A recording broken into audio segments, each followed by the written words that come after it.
What's up, everyone? Daddy Warbucks here, and today we are continuing our playthrough of the Tomb of Annihilation. With us today, we have Junior Warbucks playing Reptar the Ranger, Dark Mage Arcanus playing Thok the Cleric, William Sun playing Sarpedon the Eldritch Knight, Gizmo Storm playing Cade the Barbarian, and joining us for the first time today, Inquisitor Shadowtide playing Thazar the Wizard. And the story so far, for anybody who is just joining us for the first time or has forgotten because it's been such a long and winding journey, the party was tasked with traveling to the faraway lands of Chult to investigate the origins of the mysterious death curse. After arriving on Chult, the party had to brave the treacherous jungles and all manner of wildlife that exist within the forest of Chult, while also being besieged by undead. After climbing and clawing their way through the jungle for what seemed like forever, they finally discovered that the death curse was located within the ruins of Chult, and they have arrived at Omu.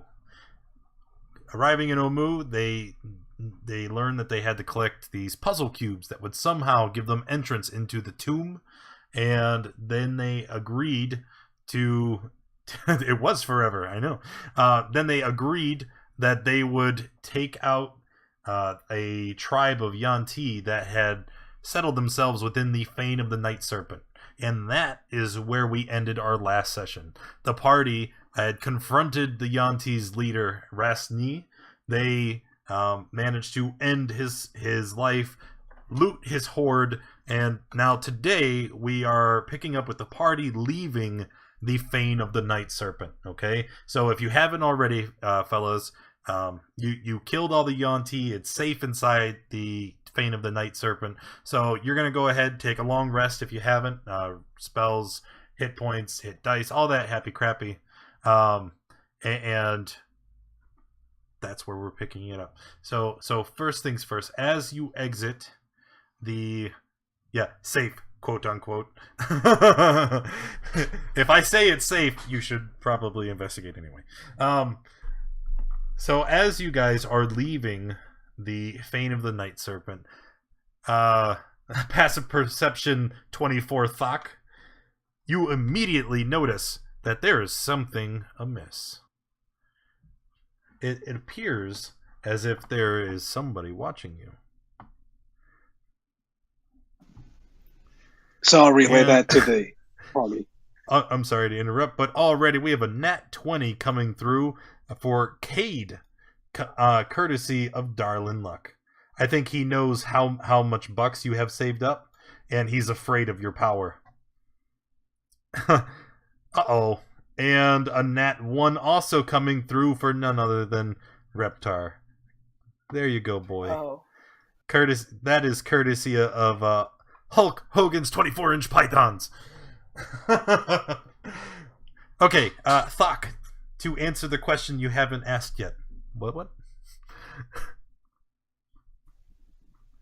So I was going to relate to the party that, something feels weird, like we're being stalked. Okay. Thok, because you are so incredibly observant, you are able to tell that there is a humanoid, and you can't quite see them well enough because they are obscured behind brush and trees, but there is a humanoid crouched down within the bushes, and they're watching you. I'm gonna whisper with Thok and ask if he knows, I want to ask him if he thinks it's the Yuan-Ti watching us.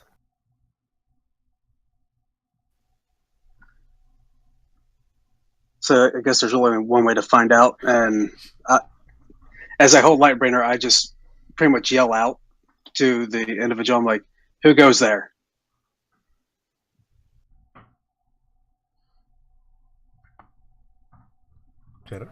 I'll just I'll step out, and I'll I'll come forward and say, "Greetings, fellow travelers." I think we should kill him.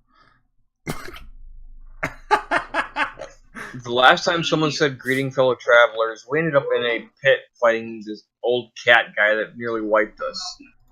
So we should attack him? Listen, I just don't trust this guy. No, you don't want to attack me. I am of no threat to you. Out of character, what do we notice about this figure? Thazar, could you describe yourself? Because I'm sure you know better than I do. Sure. Simply at a distance and at a glance, you notice that it's human, male.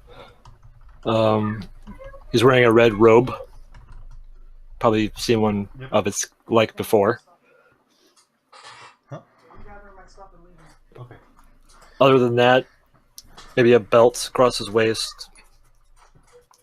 But mostly just the robe. The most defining feature. Okay. So, I call out and ask, so what brings you to this God's forsaken pit? I am here for my own ends, for the most part. Just heard about some things going on around here and came to explore and see what I could acquire. Well, I'd say this is the good spot you chose. We are on an important mission, the stakes of which are dire. If you'd like to help and perhaps pursue your own ends, whatever those might be, you're welcome to join us if you'll agree to help us fight this menace. And which menace are we referring to? Basically put, a sort of necromantic figure that is responsible for the death curse, if you haven't heard. Have I heard? It's general knowledge all over, the Forgotten Realms. The curse is well known and its effects are generally understood, but nobody knows the cause except for the party. Yes, I would like to investigate this predicament. I have heard of it.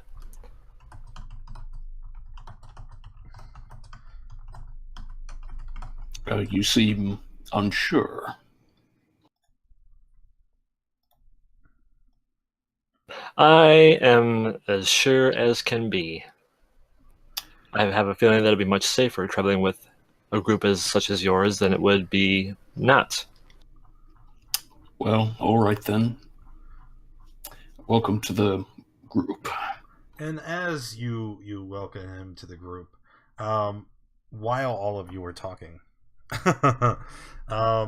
couple things are happening.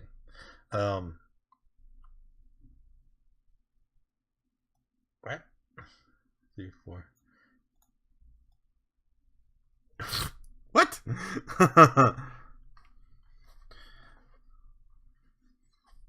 Yes, it was Dark Mage. He did that to you. So, Dark Mage, do you remember when you threw wild magic surges at the entire Sunday group and it almost killed them? Do you remember that? No. Yeah, you donated to the charity. You threw wild magic surges at everybody. The one druid couldn't do anything because he saw phantom visions of Baron Strahd attacking him from every corner. The the necromancer had an illusion that made it look like all of his party were barbarians, so he was attacking friendly units. You remember that now? Yeah, you did that, and Twitch chat is not pleased. Sunday group is here for some revenge. So, right now, first, Darlin, he wants to give a nat 1 on the next roll for Inquisitor Shadowtide. He says, welcome to the group. And we have 2 Wild Magic Surges. One for Thazar and one for Reptar. Spoopy, I want you to go ahead and re-roll yours because that doesn't affect Reptar. He doesn't wear shoes. He's a savage. I do have shoes on. So while you guys figure out the effects of the Wild Magic Surges, we're gonna go ahead and continue. Okay? Did she re-roll those? You don't worry about it. Because I have magic boots on. You have magic boots on, you say. Oh, I don't care. Alright. I'll let her decide whatever she's gonna keep. Anyway, so you guys are coming together, right? You accept this new stranger into the group, and you begin walking away from the Fane of the Night Serpent. And there's only the one exit here, and there's this wall that encompasses the entire compound. And as you guys approach the door, you see just use the command again, Spoop. The roll wild magic. Yeah. You see almost a prism of light materialize in front of you. And it begins to expand and grow until it's almost a long cylindrical shape. And as it continues to grow and solidify, you find yourselves faced with a creature that, unlike anything you've ever seen or encountered before. This creature, if I can get my my handout, this creature is a massive snake. It has to be over 200 feet long, and it towers above the party. Its scales are onyx in color, but as the light hits them, they shimmer with all colors in the spectrum. And it looks down at the party, and at first you have a moment of fear because you don't know what its intentions are or where it came from. Reading chat. And it looks down on you, and it begins to speak. It says, I am Andren Jinyi. I am a being from the celestial plane. I have been sent to you to offer guidance. Well, if there was any time we needed guidance, I'd say it's about now. You have done a great thing by rooting out the Yanti worshippers of Dendar, the Night Serpent.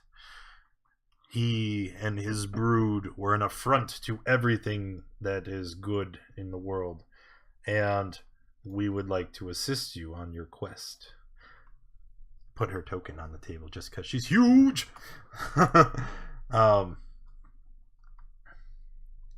She kind of looks down at you, and then she looks off in the distance towards the direction of where you now know the location of the tomb to be.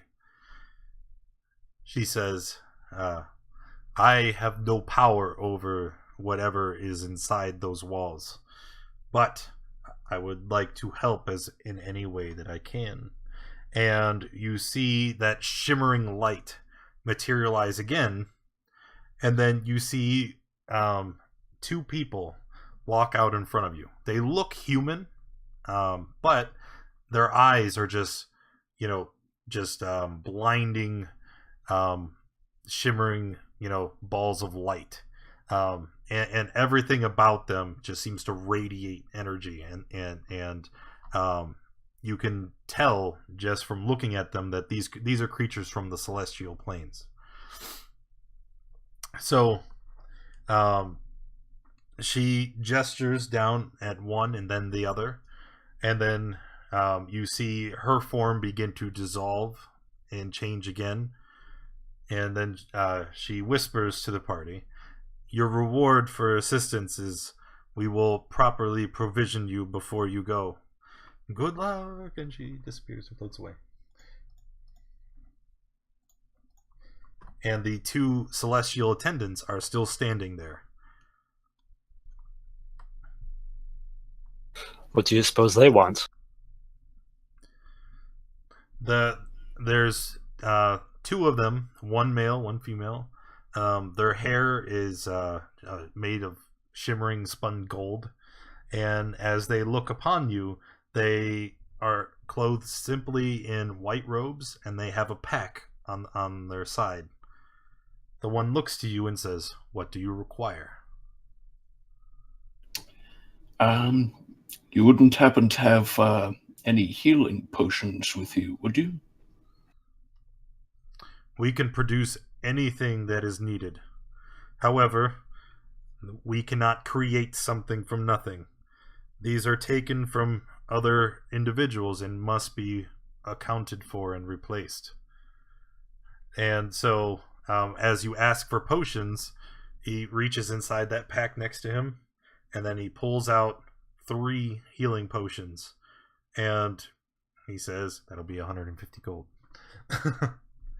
So these otherworldly celestial people are here to help equip you with whatever you need. However, you do still have to pay for anything you take, but you have the opportunity to arm yourselves, to prepare yourselves before you enter the tomb.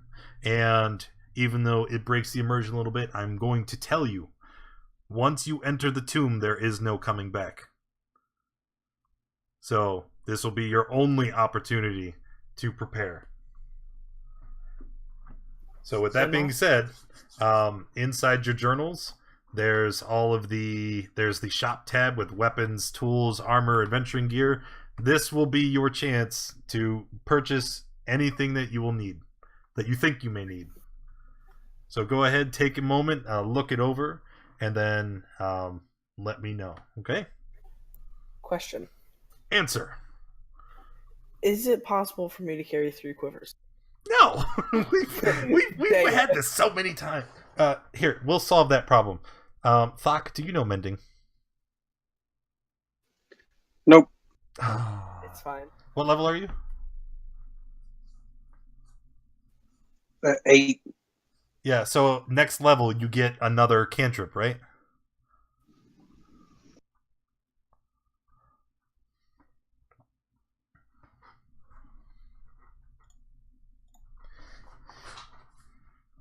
All right.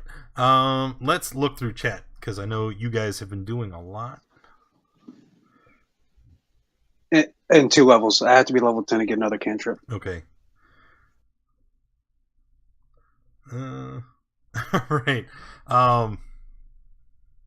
So that's Spoopy's. Darlin, what was yours?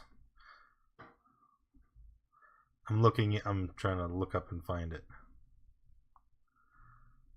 888.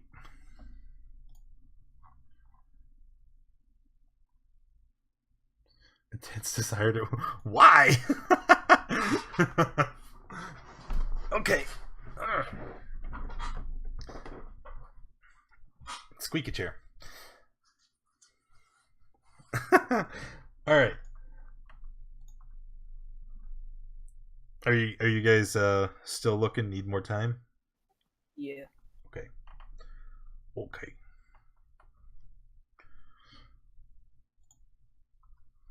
Those are some pretty poop magic surges. Let me write those down so I don't forget.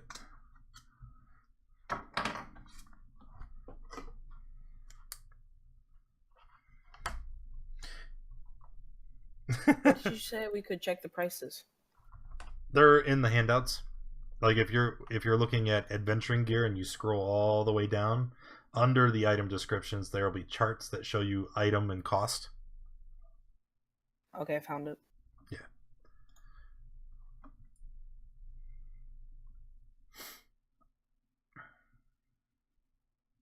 Question: would I be able to sell any of my stuff to them?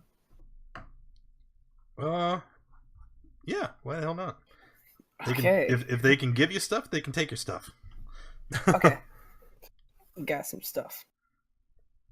Do you know how to do it?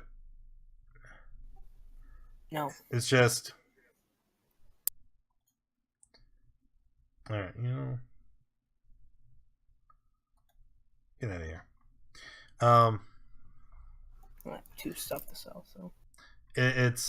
You just look it up in the list there, and whatever the buy price is, you get half of that amount. So if you're gonna buy something for 20 gold, if you sell that item, you're only gonna get 10.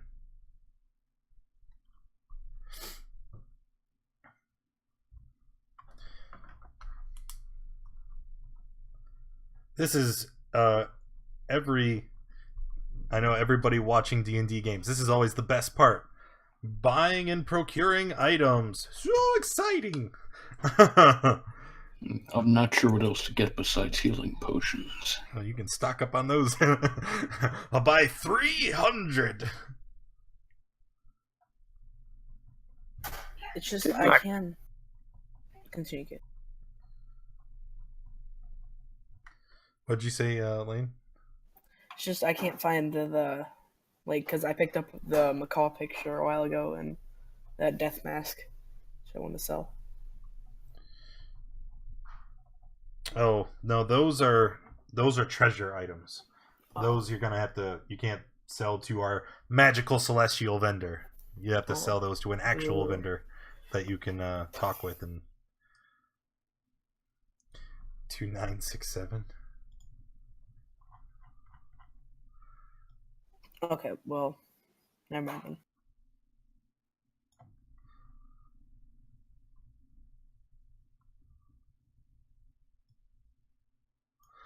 So while they're shopping, what's around us?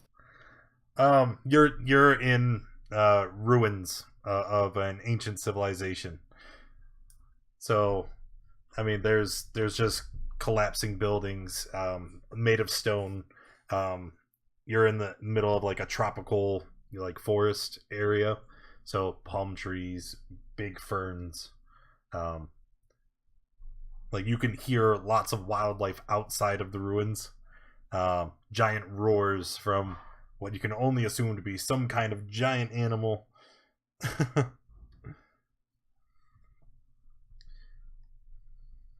Is there any statues or idols around? Preferably in one piece? Yeah. Yes, there are. Throughout the area where you are right now, there's idols of Yanti standing above, like humanoids in supplication, and there's images of some giant, and malicious-looking snake-like creature. But that's all that you can see. All right, and I imagine they're pretty big, like 20 feet or higher.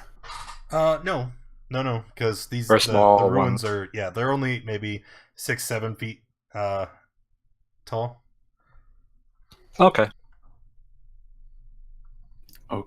I asked the vendors how much it would cost to procure a potion of invulnerability.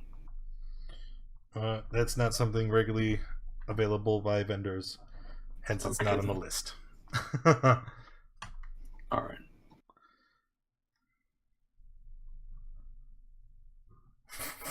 What? You can re-roll that, Spoop. That one sucks. Re-roll it. All right. So, anybody else? Yep. Let's see. 8 potions of healing and 2 spell books. Spell books. All right.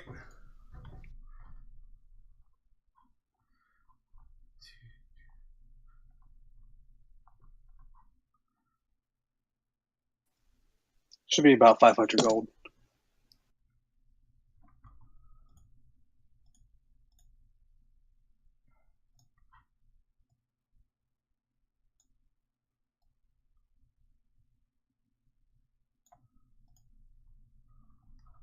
And that one was for Thok. Oh dear. Yep.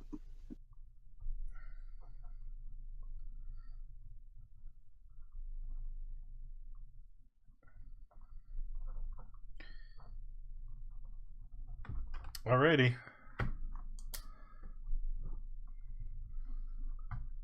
Okay, so if there's nothing else, then it's time to continue. Okay.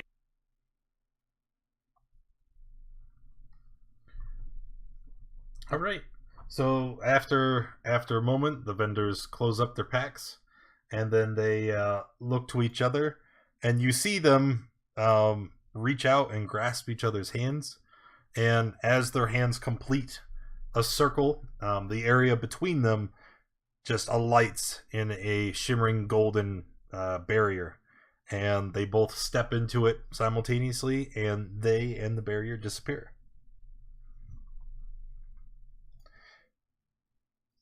And Got a bad feeling about this. Thok, Yep. you have also been given a natural 1, courtesy of Darlin Luck. It's gonna be bad. This is gonna be real bad. All right. So, are you guys ready to head to the tomb? No, but let's do it anyways. Okay, so I'm just gonna go ahead and move you. You guys head north along the main road, where you remember Rasny telling you the entrance to the tomb was. And as you approach, let me change our map. You find yourselves standing at the face of the mountain. Okay, the area here is very muddy, and there's pools of water all along the way. So it's very, very rough terrain. Your boots are sinking into the mud. It's unpleasant. And as you stand here, you can see that near the base of the cliffs, there is a 15-foot tall. What?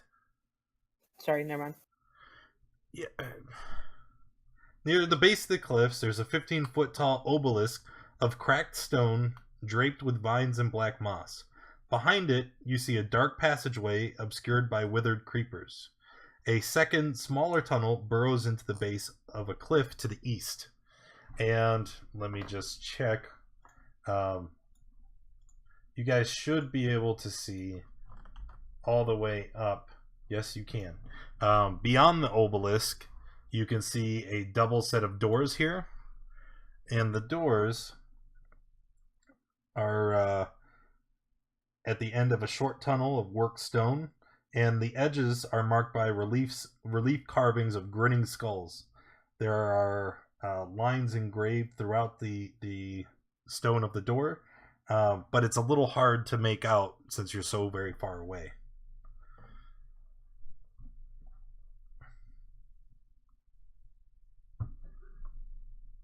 All right, well, I'm starting up with casting my mage armor. Okay, good, great. What's your AC with mage armor on? It's 16. 16. I'm just gonna. So it's unchanged. I didn't want to start by not saying it. Okay, no, you're good.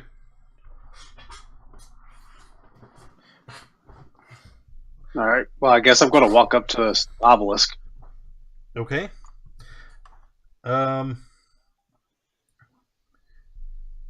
Just to kind of like inspect it more. Okay. Handout 17.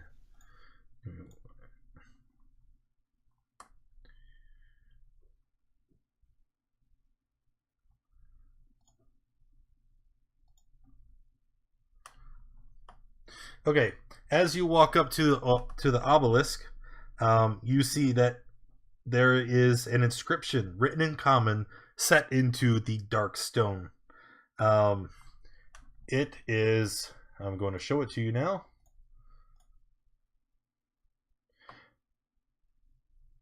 I have a loading symbol. I didn't know if you. Okay, there we go.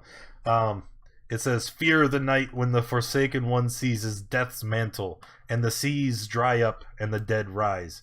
And I, Asarak the Eternal, reap the world of the living. Those who dare enter take heed. The enemies oppose. One stands between them. In darkness it hides. Don the mask or be seen. Speak no truth to the doomed child. The keys turn on the inside only.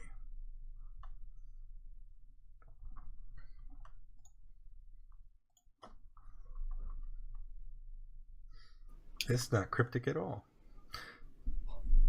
Mm-hmm.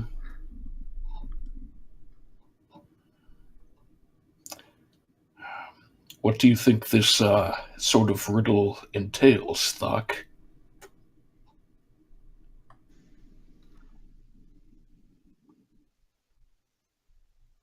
To be honest, I don't know, but I'm going to write it down just in case it proves That fruitful handout later. is in your journal. If you Okay. yeah, you don't have to write it. You just reference it at any time. It'll be to find it in your journal. It might be in a chat. It might be in a folder called like Chapter 5 Player Handouts, and then Asarax Warnings. Yep, that's it. Okay, good. And I say to the group, I've encountered some riddles like these before in my travels as a bounty hunter hunting down mages and sorcerers. Sometimes they leave clues as to the nature of their weaknesses, in their hubris believing that adventurers would be too dim-witted to decipher them. So perhaps these are of the same nature.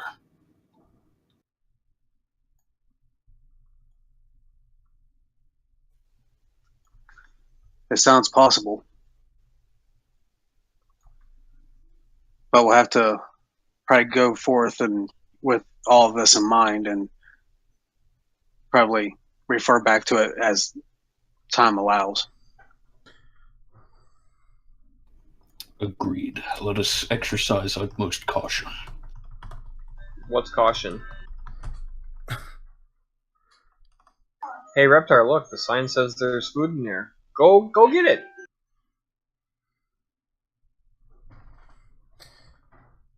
Okay. As you approach the stone doors there, now that you have a better look, I'm going to give you a little bit more description. 4 lines are engraved at the center of the slab, crossing one another to form a star, with both ends of each line marking the location of a cube-shaped cavity cut into the door. 8 cavities in all. Each cavity is sized to be about an inch on every side, and it appears like something could be shoved in those slots. Is there any markings around it? Nope. The doors are smooth except for those lines and the markings.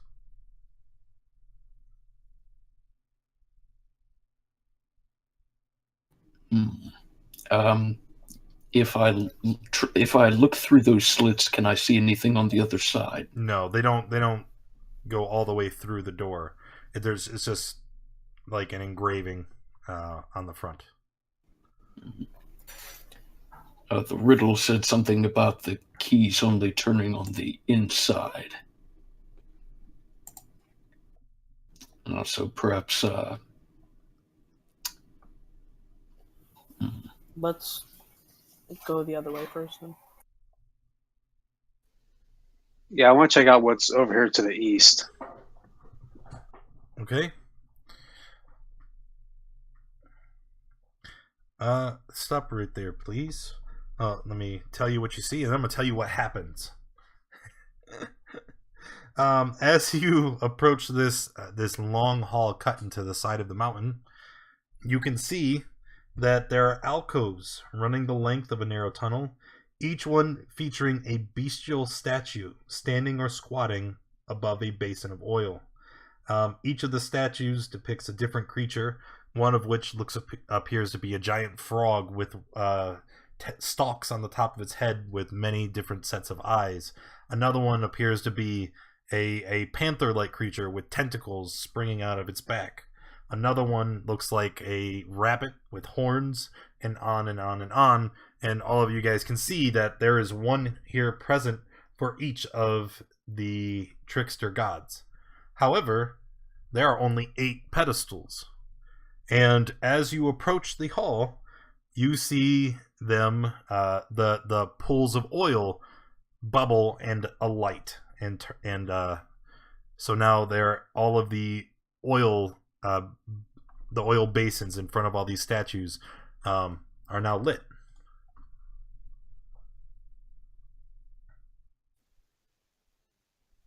I'm going to continue going forward. Okay.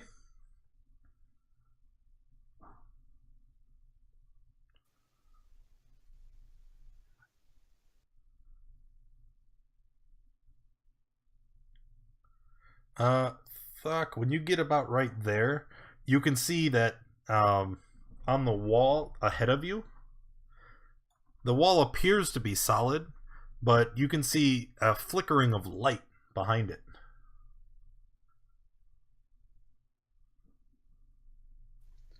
I'm going to try and investigate it then. Okay.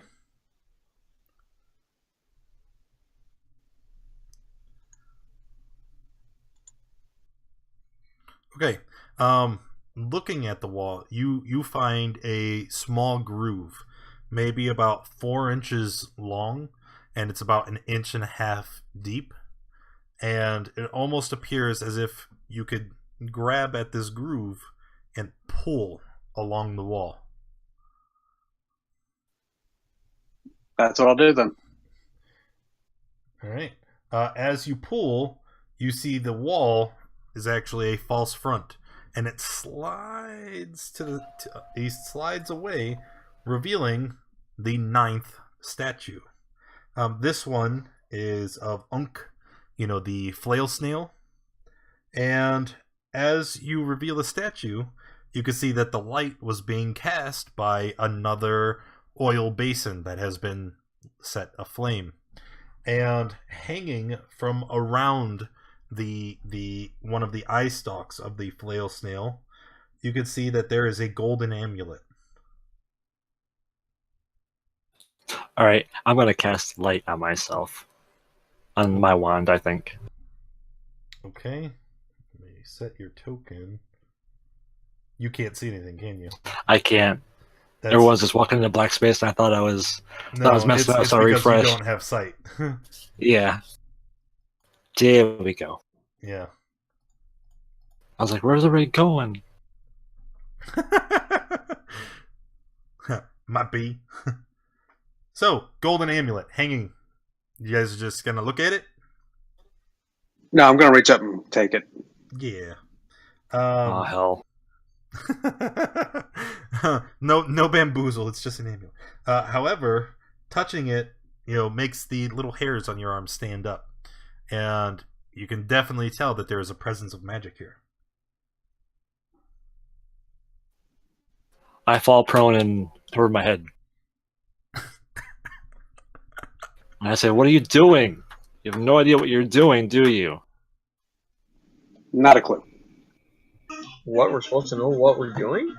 When did that start? Amateurs. Perhaps this is the part of the.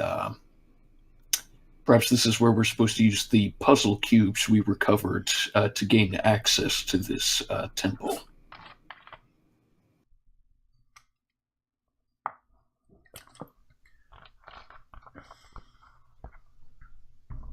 Sounds possible.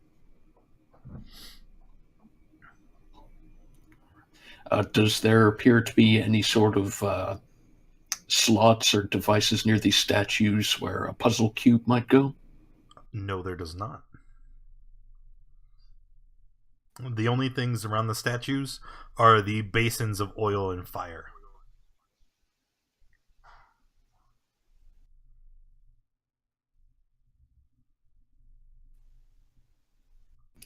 My first instinct would be to place the puzzle cubes in the basins of oil and fire as maybe like a ritual to gain access, but it wouldn't be much of a puzzle then to simply do that.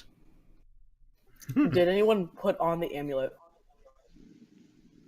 No, I'm currently just holding it. Can I see it?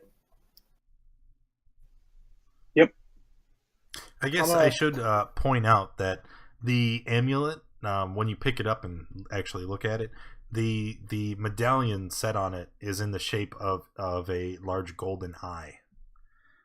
If that makes it any difference. Yeah, because I was thinking where it said don the mask or be seen. I'm going to put the amulet on. Okay. You have the amulet on. You feel Do I feel different? No, you do not. Let us head back to the door.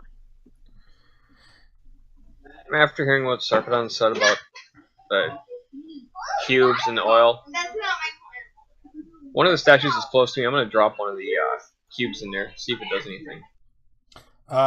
It kind of sits at the top of the oil for a moment and then sinks to the bottom. Probably pick that back up. It's on fire. It's on fire. You want to reach in and grab it? I think Sarpedon should. Alright, it didn't do anything. I'll reach in and grab it. Okay.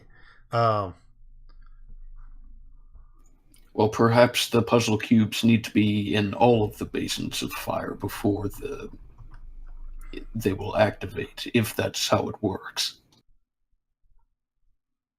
So let's match up all the cubes.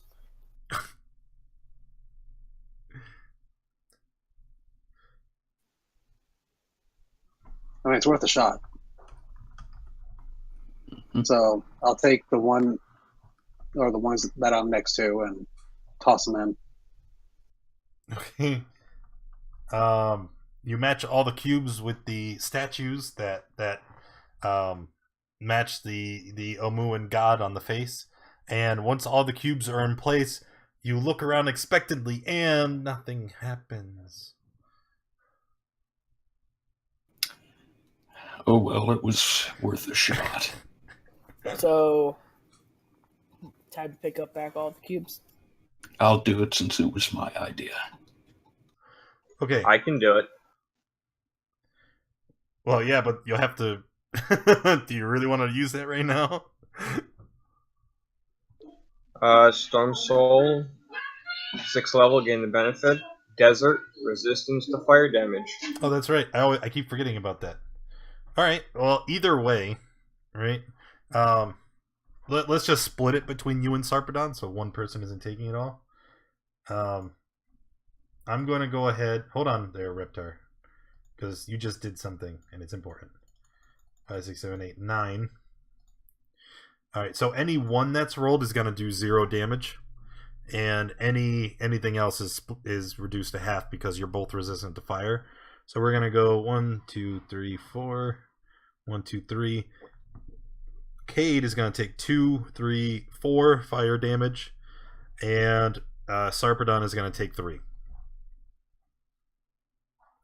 Yay, resistance! All right. So Reptar, right? You start to walk back up to the door, and when you get close to the obelisk, that amulet that is dangling around your neck, it starts to get pulled sharply to the west, almost like a magnet is yanking it. And the force is so very strong that you kind of have to dig your heels into the dirt and resist it. Help, help, help, help. I grab one, Tom. Okay. Even with you holding him, like the force that is being exerted onto this amulet is quite intense. Wait, Thok, let me go. I'm just gonna let it take me. I trip him.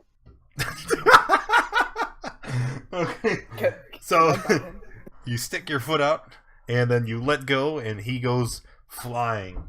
First, he lands on his stomach, and he lays prone on the ground for a moment, and then the amulet drags Reptar through the dirt and mud. So remember, I said it was quite muddy and wet. So you were going to be completely covered in filth by the time this is done. It drags him first this way, and then you see him go through the brush, and it's very thorny brush. That's not going to feel good. and then you see him stop over here. And there's like a trench that was dug through the mud where it dragged him. It would be the first time I'm covered with like dirt and all that.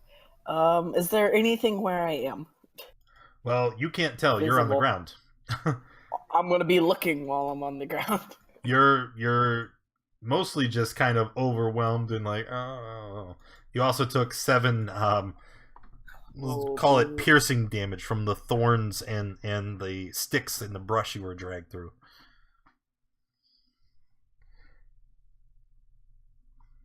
All right. Is the amulet on the ground? No. Once he arrived here at the base of the mountain, he's laying at the base of it, and the amulet is pointing straight out, and it's sticking to the side of the wall. And Thok, the observant, with a passive perception of 24, walking up to the stone immediately under the heavy undergrowth, you see an archway in the cliff face. There are stone skulls peering down from the lintel, and old bones litter the threshold. As light strikes the entrance, you can see a swarm of bats screeches out from within, past you into the night. So the amulet is stuck to the wall. Yep. Can I try to move it? Yes. As soon as you touch the amulet, it goes limp, and its effects seem to have worn off. So for a moment, he was grappled by the wall. Uh-huh. Also, just for was it Thazar who tripped me? Oh no, I would never do that. Yes, it was. Okay, well, I'm gonna Hungry Jaws just for some temporary hit points. What? I don't trust him already, and he hurt me. How did he hurt you? Tripped me. That was Thok. Oh, well, I'm biting him Oh, anyways. too late. What? So you're gonna try to bite Thok? No, I'm biting Thazar. He bit me. Okay. So he reaches out and bites you. And Can I try to stop him, like reach out and sort of clamp his jaw shut? no, he's already rolled, and Thazar said he bit me. So, Thazar, how do you react? Displeased and slightly taken off by that. I don't know. Grossed out. I'm not sure if I even want to go anymore. I have a feeling I want to be more food than anything. Oh, our apologies. Reptar's just like this. You know, we can't take him anywhere, really.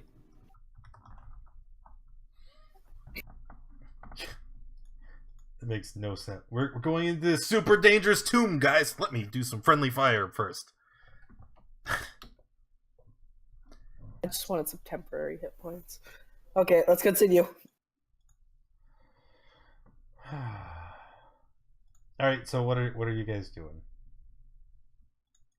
Going into the big spooky passageway. I'm taking a step back from Reptar. Yeah. Okay. Entering the passageway, you see yet another large stone door. You see a slab of work stone that blocks the overgrown tunnel some 20 feet from the entrance. Once again, grinning skulls mark the edges of the slab, and in the center there are 9 cube-shaped cavities arranged in 3 rows of 3. And you guys are going to move to another map. You guys are going to enjoy this. Woo. Okay, so there, 3 rows of 3, right? And if you look under that, you see all of the puzzle cubes. Everybody should be able to grab those cubes and rearrange them. No. Well, let me. Not Ty, says the wizard. Controlled by and I'm changing it. Oh, wait, now? Yeah, you should be able to move a couple of them on the whole front row. Okay, so basically, you guys have to put the puzzle cubes into the door. And could you believe it? You have to try and figure out the correct order. Well, so guessing game. Is there a way to actually do this? There is, but I am very doubtful. Okay, just I wonder.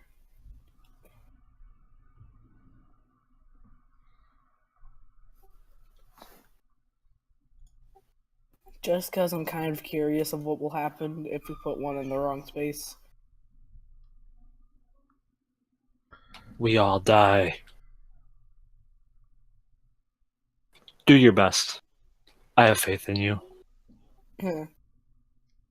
Are there any other sort of inscriptions around this wall that might help us or hint at what we're supposed to do?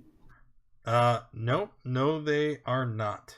However, if any one of you, except for Thazar, because you obviously haven't been here, would like to do a intelligence check, and just straight intelligence, nothing.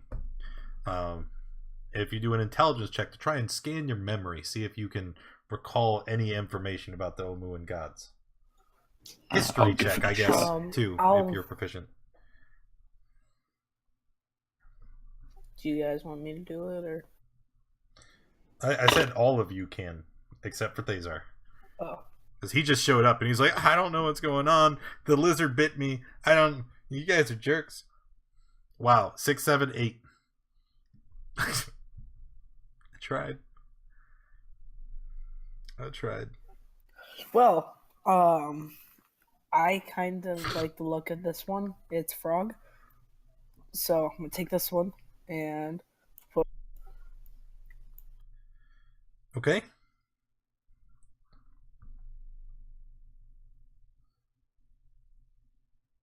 Setting it into the stone, it sits there and nothing happens. I was expecting for it to hurt. Wait a minute, I am noticing a pattern here. No, I'm not. Hold on, perhaps the big grid here is we're supposed to arrange. Hold on, okay? Because who placed that second stone in? That was me. Okay, so as you set that second stone into the diagram, the first stone pops out. And when it does, a bolt of electricity juts out from behind the stone straight at Reptar. Reptar. Was I just lucky? Oh, I'm sorry, I misread that. A bolt of electricity emanates from the stone and hits the person who placed it, as well as any creature within 20 feet of the door, which is everybody. So it jumps out, it hits Reptar. Everybody gets caught as it chains from one person to the next. And you are all going to take 14 lightning damage. Found out what happens if you get it wrong.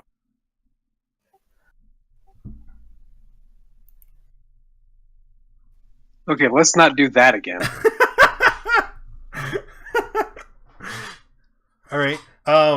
That electricity hurt a whole lot, and as the party frantically tries to remember, and tries to think about what they did wrong, how about we do another round of intelligence or history checks? Try and scan your memory. Try to remember. Sarpedon, you recall that as you were exploring all the shrines earlier, right? When you guys were adventuring through the ruins of Omu, and you were learning about all the Omuan gods, that oftentimes the legends talked about animosity between some of the gods.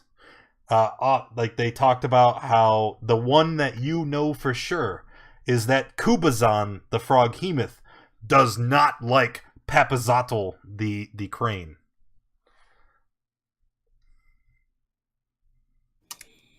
It seemed, well, I basically relay this to my party and say that it seems that these 9 gods each had a sort of feud with each other, and this feud is represented in this grid. We should place gods that had a certain feud as far away from each other on the grid as possible. Perhaps then we can discern the correct combination. So, kind of what I'm thinking maybe is if they didn't like each other, they couldn't be adjacent. I think so. This would be reminiscent of the obelisk for enemies oppose. I believe you're right. One stands between them. So one might not have any feud with the other ones, and that person would be in the middle. Right. I seem to recall, wasn't it the little horned rabbit that had a feud with the bear-looking creature? Are you asking me? You know what? I'm not even going to make that a question. That is exactly correct. You do remember that correctly. Aijin Okay. does not like Obolaka. The oh god, I don't remember the real name. The little bear-looking thing. Yes. I remember we merged a bunch.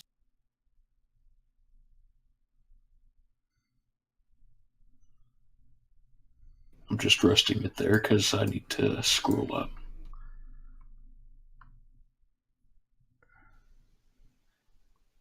I took the amulet from that snail statue, and it was at the end of the hall hidden. You gave it. So maybe it goes in the middle?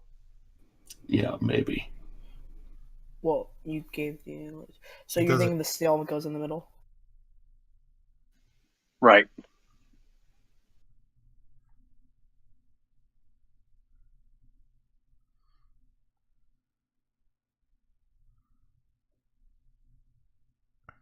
And I also seem to recall the jaguar god having a feud with the monkey-looking creature on this puzzle cube, if I remember correctly.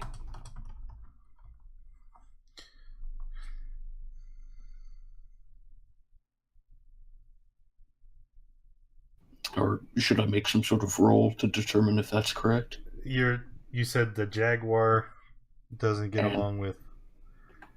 Yeah, the monkey, the puzzle cube on the furthest right on this row here. A Zorbo. Thank you, EDL. I couldn't remember the name. Yeah, you can make another intelligence history check. See if you remember correctly. No, that doesn't seem right.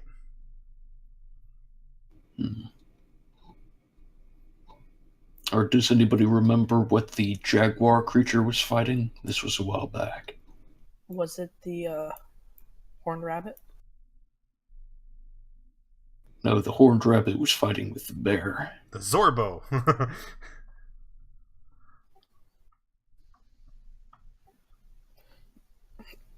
Maybe it was the no.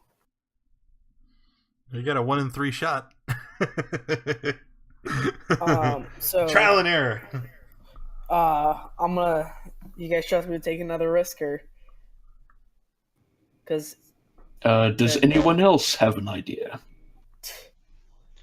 Jaguar and frog. I'll wait outside. I'll wait outside. You just call and let me know when you get in. well, okay. So the jackrabbit has a feud with the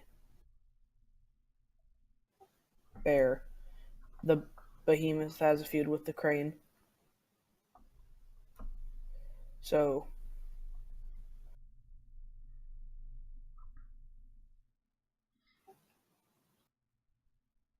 I'm kind of thinking it would go here, but Maybe one of us should roll a wisdom or intelligence check to see if they remember which animal has a feud with which.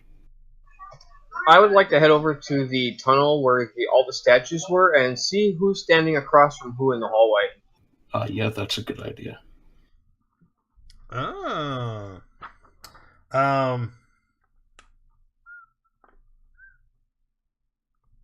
Yeah. As you walk down the hallway, you can see that the statues are arranged. The first two in the hallway has Aijin the rabbit on the left and Obolaka the Zorbo on the right. Then the next one you see are Kubazan the frog hemoth on the left, Papazato the crane on the right. So it does appear that they are aligned in such a way where the enemies are facing towards each other. Looking at the statues,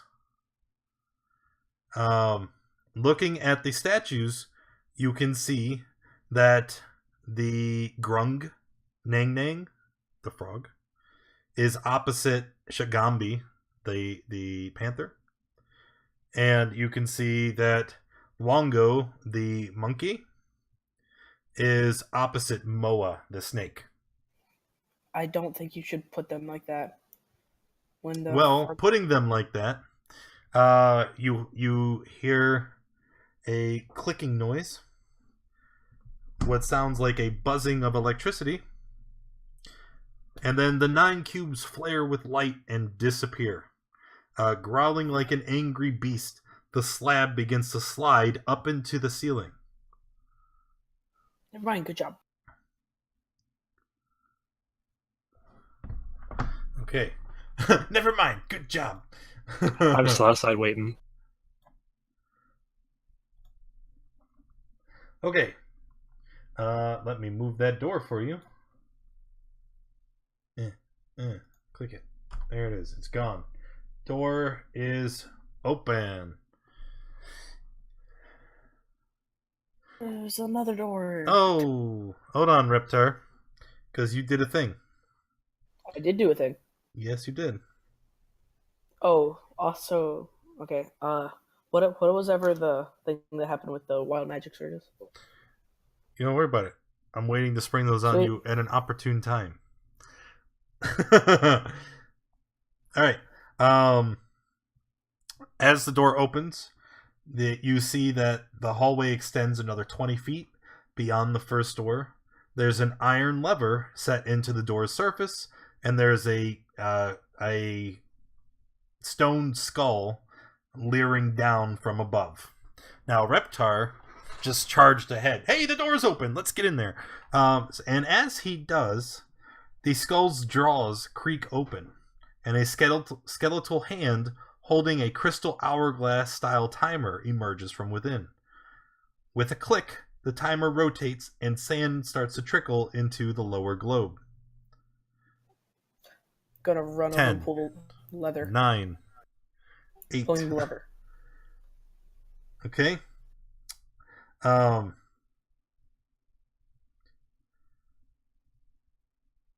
As you pull the lever, the floor in this chamber that you just opened cracks open, and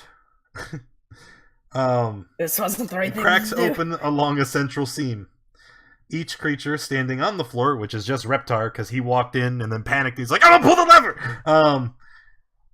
The floor falls out from underneath of you, and you plummet into the 20-foot deep pit and land upon the poison spikes down below. As you fall, you could try to position yourself so that you don't take quite as much damage. I'm gonna try to do that. Make a dex save, please.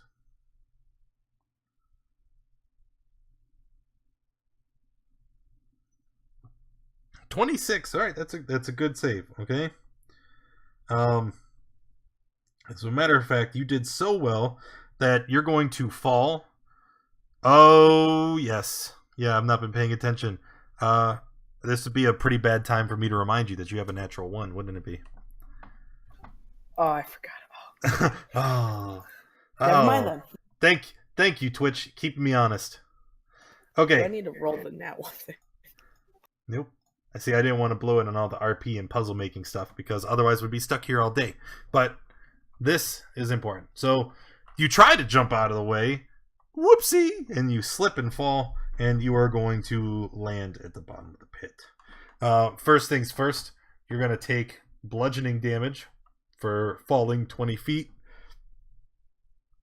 And however, you're not landing on a solid surface, you're landing on spikes. So you're going to take 15 piercing damage. Ooh. I know I said bludgeoning damage, but I lied. And then you are going to take 2. Wow, a whopping 2 poison damage. Taking poison damage in this manner will make you have the poisoned condition for an indefinite amount of time. I'm just gonna yell up, "I'm okay!" Could have fooled me. I'm not dead. Okay, but you are at the bottom of a 20-foot deep pit. I'm gonna yell Now, up. I just want to point out that as soon as the door opened, Thok, like you could very plainly see the seam along the floor. But unfortunately, you didn't have time to react. I'm gonna yell up. I'm gonna yell up to my teammates, "Catch this rope!" I'm gonna throw up my 50-foot rope that I have. I'll use Mage Hand to catch it. Okay, all right. So catching it with the mage hand, pulling it into the group. Which of the party? You're half dead from that bite he gave you. Oh no, I'm half dead from the electrical shock. Oh yes, that was intense. All right. Just a smidge. Okay. Is anybody gonna help Thazar pull Reptar up? Yeah, I'll help pull him up. Oh, I'm not pulling Yep. up. I'm just bringing the rope to somebody else that wants to pull him up. Well, I guess it's you, Cade, since you were gonna help. This is grunt work. I'll help too. Okay. 18. That with advantage because Thok is helping. You guys are able to adequately pull him up from the pit and place him back with the group. Hi, guys. The as you guys pull him up, he sits and you all catch your breath after the ordeal. After 10 minutes, the floor raises back up and is once again solid.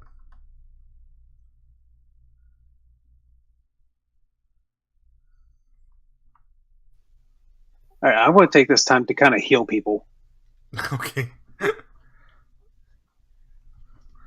So I'm going to use one of the prayer beads to do cure wounds on the guy in a red cloak. Thazar. Ooh, what's going on? He's healing you. Oh, that's what I thought I heard.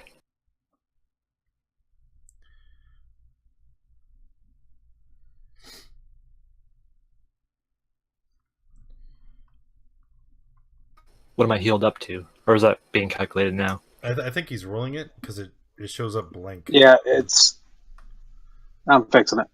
Okie dokie. So you said like after he came back up, the floor closed in on itself once more? Yes, it did. Okay. Did anything else look like it might have reset, even though I wasn't in the room to begin with to see anything happen? Yes. Those who were you can still see that far, right? Door was technically open. The skull above the door in the far end, the hand with the hourglass has retreated, and the skull is once again closed. Okay, guys. I'm tempted to run in there and try to grab and hold on to the hand or like pull the hourglass off. How about not? Or someone else do it. You go for it. We will sit here and wait out the timer for the floor to close while you are still in the pit.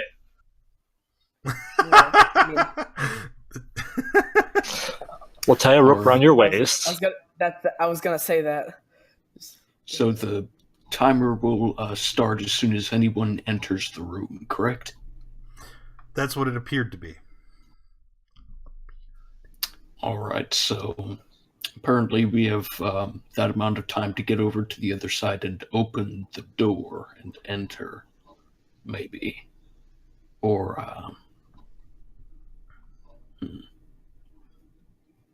I'm not sure. I'm going to go out into the field and try and find a big boulder or a rock and throw it in there and see if it's the weight exerted on the floor that causes the trap to activate.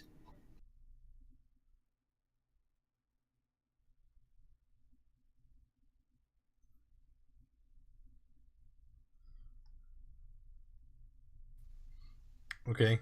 Throwing the rock onto the floor doesn't do anything. All right, so maybe it's a magically activated trap then that just senses the presence of a person.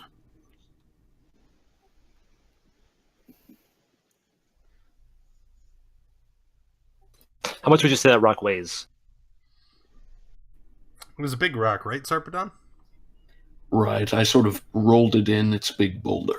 If Say that 100 didn't pounds. activate, yeah. I can't go that big. I'm sure I'm only Reptar's like 200, maybe a little less. Just pile the room full of boulders and figure out how to get them all back out once Thok we're finished. walks forward, and as he steps foot into the room, once again, the skull opens, the hand extends with the hourglass, and then it slowly spins, and you can see the glass becoming full with the sand again. 10, 9, 8, I'm just looking around to see if there's 7, anything else, because obviously that 6, lever doesn't work. 5, 4, Each hand a rope around his waist. 2, 1, and at the end of the timer, the door opens. What?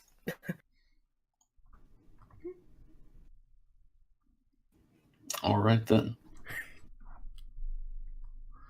I don't like this trap.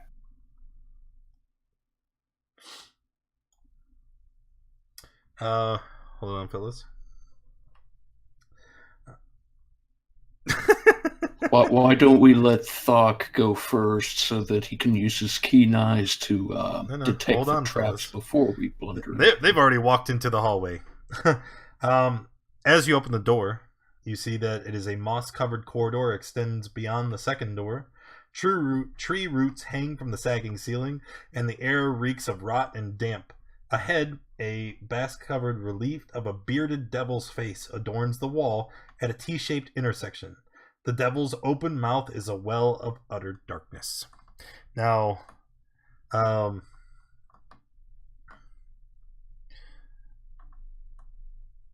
I'm just reading my notes. Okay. So, what were you guys saying? I was saying let Thok go first so he can detect the traps before we blunder into them.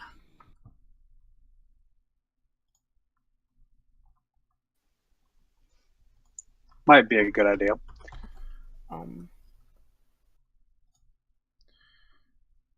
And just in case anybody did not know what I was referring to, that is the grinning statue devil in front of you. Grinning statue devil? Grinning devil statue.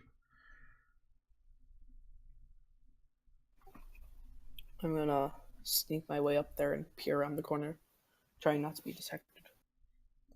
Hold on. Hold your horses.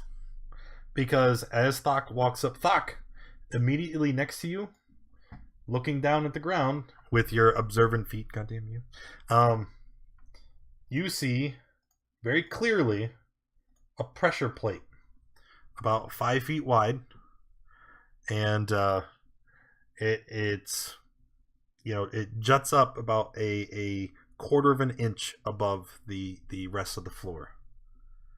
Do you guys think I should cast a spell?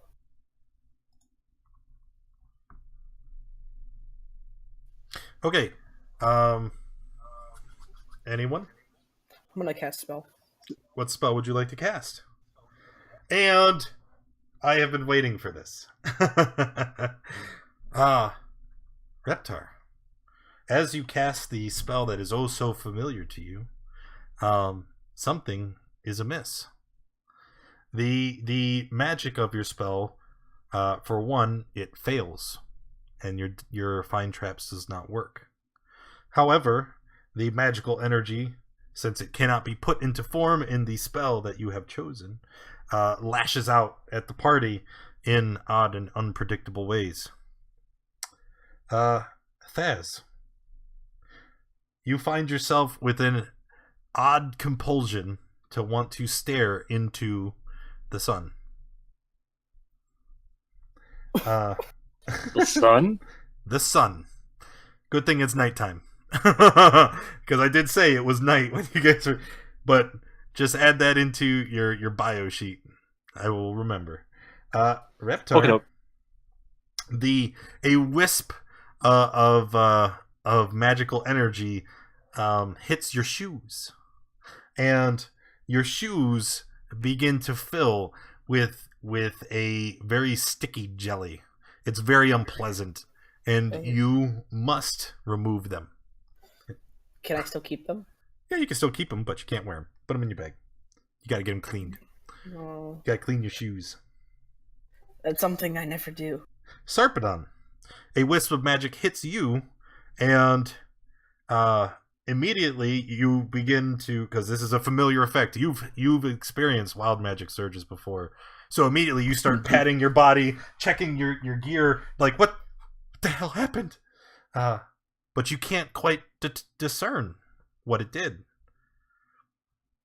And Thok, same happens to you.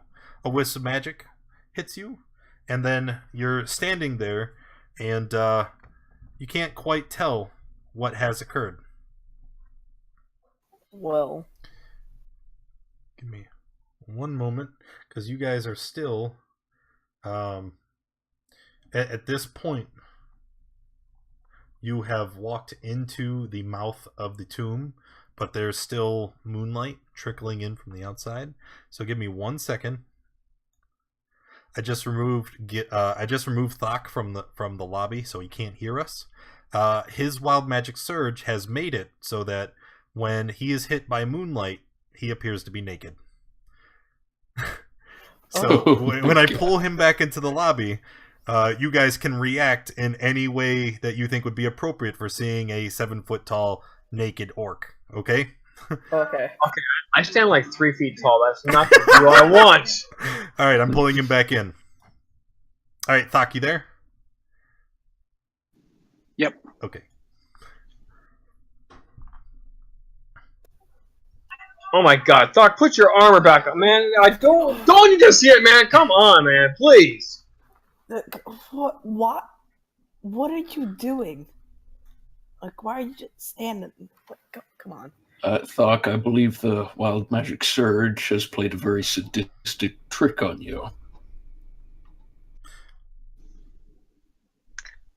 I'm just like looking at everybody. I'm like, what? Thok, you are incredibly observant, so it does not take you long to notice that although you have the sensation of wearing your armor, and although you can tell that your materials are still there, looking down, you realize that all of your clothing and gear is invisible.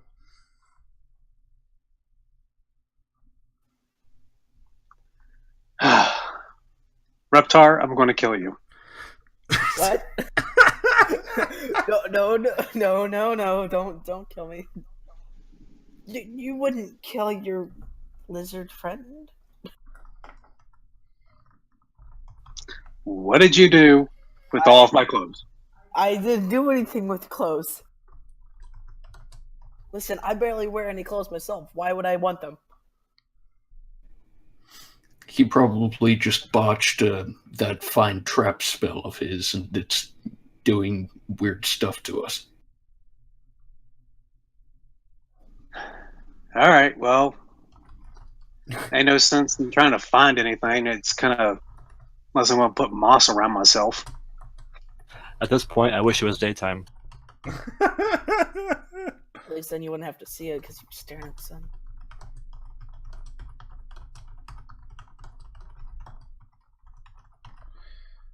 Could you like cover yourself, Fuck? Nope. You did this. You get to embrace the beauty.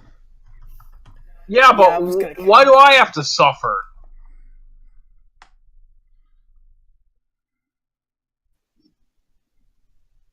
So everybody can hate Reptar. I didn't do anything. Feast your eyes.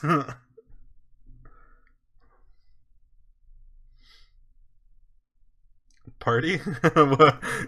We can't walk near Thok. Let's just try to press forward, and we'll just have to deal with that. Let's just stay like 5 feet behind Thok. I'll conjure a black silk cloth that just covers his, delicate areas, like, a blackout on the, what they do on TV and stuff. I'm just gonna minor illusion. A sensory thing. A black. Okay. And that works for a while. And then as you guys advance further into the tomb and you are out of the moonlight, you can see Thok's clothing rematerializes. Oh, thank God. Oh, hold up. Because, Thok did say that there was a pressure plate here, and I definitely seen Reptar just walk over it. Dang it.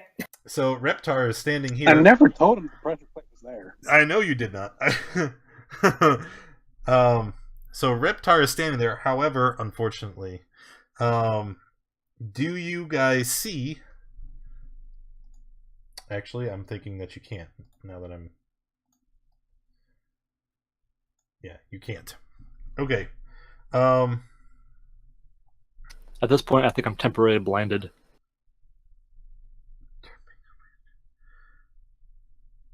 Okay. When you step on that plate, you hear a clunk and a sinking sound, and then you see darts fire from the walls from each of those alcoves there. So they fire from here, there, and there. Okay? Oh. So Reptar is getting hit with a dart. Well, you guys will get a chance to make a save, but there's a dart coming for Reptar, for Thok, and 2 for Cade, because you're super special. So here's the chain of events, alright? Reptar blunders forward, steps on the pressure plate. Darts start firing.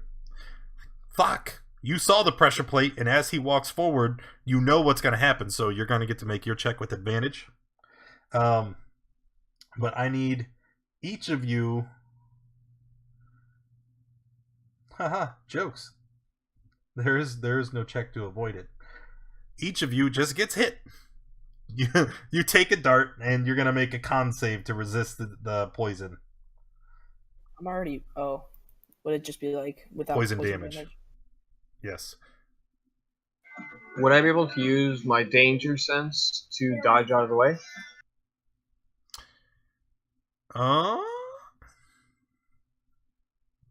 Can you link it? Things aren't giving you an edge when you dodge away from danger. But see, there's no dex save here. I thought there would be, but there is not. Once the trap is triggered, the dart hits you, and then you make a con save. And I shouldn't not do this, but I'm actually trying not to kill you guys. At least not yet. A lot of the traps in this dungeon are like this, where there's no chance to avoid. Just like Reptar didn't get a chance to avoid falling, you know what I mean? Like, I gotta be careful. So 10, 9, Cade. Alright, Cade passes. So, my god. 1d4 piercing, 4d6 poison. So, really? Yeah, the dart sticks you. You each take 4 piercing damage. And then the 4d6 poison. So 13 poison damage. Thok, Reptar both failed. Cade is resistant to poison, so you're going to take 6. And then you passed your con save, you're going to take 3. Okay, I'm going to be blowing some spell slots. All right. And so that trap has already been triggered. And you can clearly see the pressure plate there if Reptar wasn't standing on it. And Whirlstorm is creating some trouble. Sitting at roll 6099. You guys can continue while we sort this out. I want to cast protection from poison on myself. Are you? Yes, I am. 251.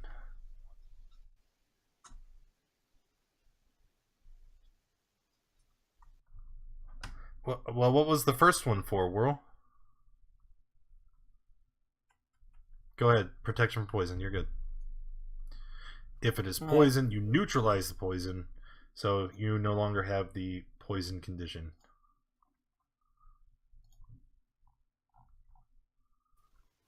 So I'm going to continue going forward, spotting all the traps and pointing them out to the team. Spotting the traps and pointing them out to the team. That is a very specific wording that I don't think I can get around unless I really want to be a dick. So there, you see 2 more pressure plates right there and there.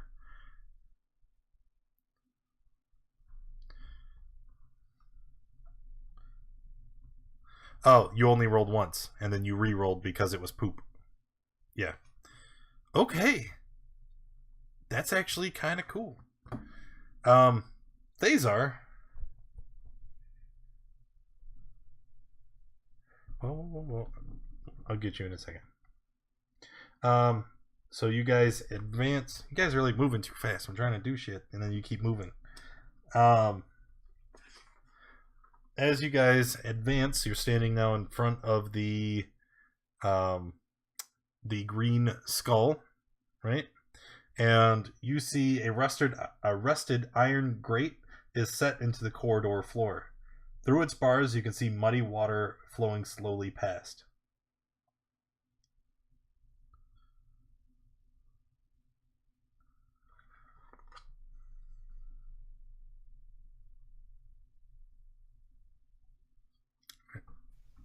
Looks like Which direction does it flow? Huh? I think we should go left. It flows In that case, I want to go right. in. Well, there's a railing right there. I don't know if there's anything else beyond it. It don't matter. You said left, and you've already triggered at least 2 traps so far.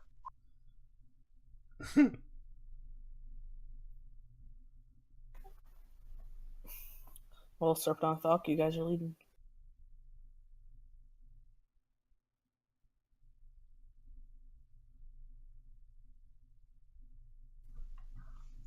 Yeah, I'll head that way. Still keeping an eye out for any other traps that Reptar can trigger. What's the big stone face look like other than the picture? It looks exactly like that picture. It's set into the wall, but then looking inside its mouth, it is completely black. And even I know you said you cast light on your wand. Even holding your wand and like moving it towards the direction of the mouth, the light has no effect on the inside of the statue. Hey, you guys see that? Is it a mass, like a sort of like spherical darkness? Hard to tell because it's just dark and it's inside the mouth of the statue. Could be a sphere. Could just be dark in there. I don't know. Hey, you guys think I should take a shot on that thing? I'll I'll yell for Thok. I'll say, Thok, come hither. Yep.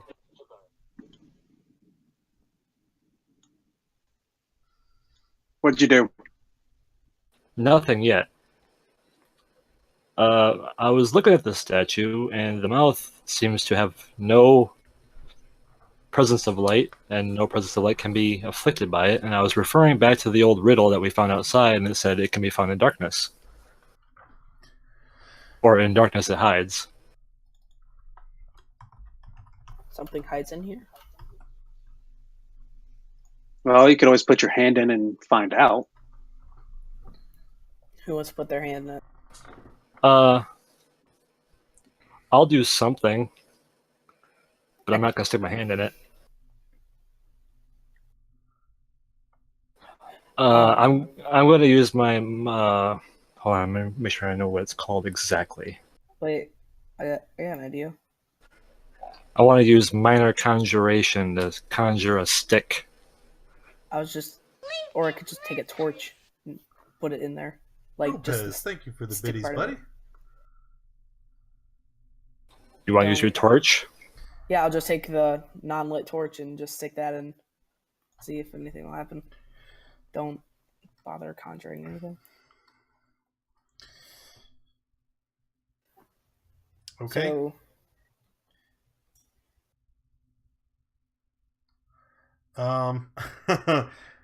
as you stick the torch into the mouth of the statue,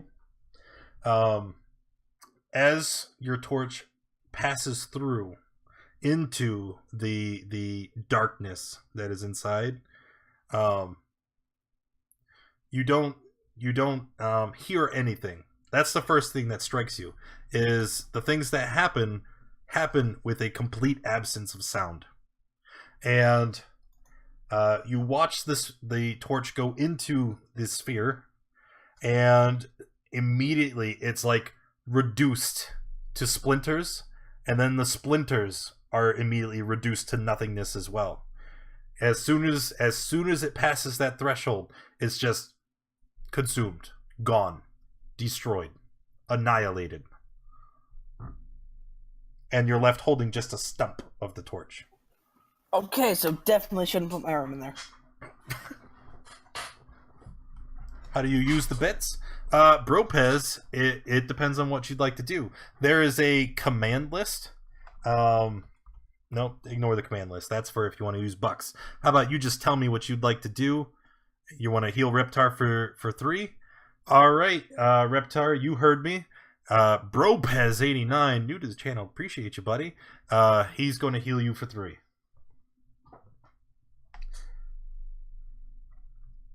Now, the second thing that is going to happen, you stuck your torch into the mouth.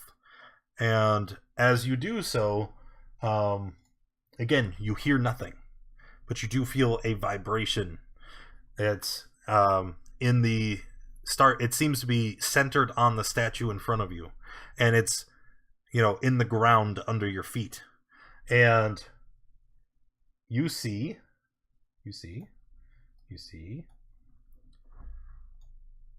Let me see if I have a handout for you. I like having handouts. You see a creature materialize in front of you. He looks, as I just showed you, appears to be made of darkness, and as he materializes and stands to his full height, you can see that he is roughly 9 feet tall, and he towers above the group. And as he appears, he immediately attacks. So everybody, go ahead and roll initiative. Let me open the tracker first, like a smart DM.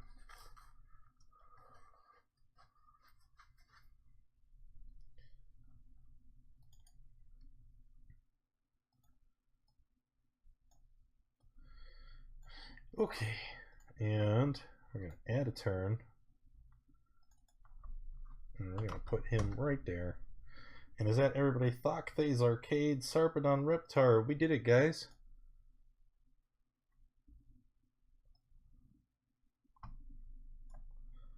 And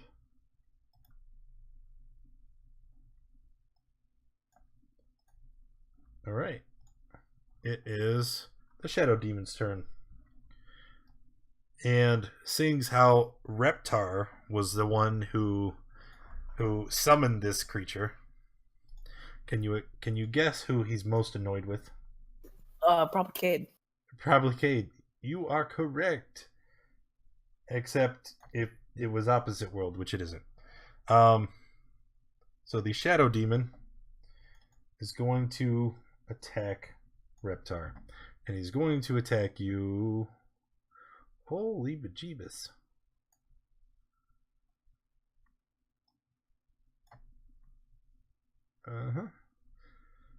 With his claws.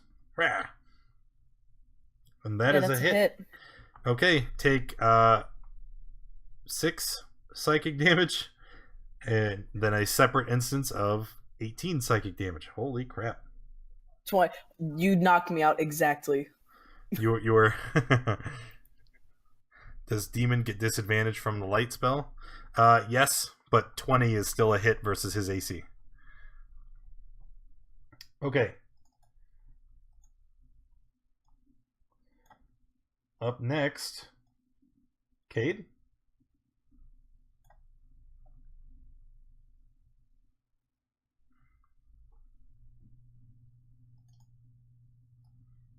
So Cade is ignited his aura.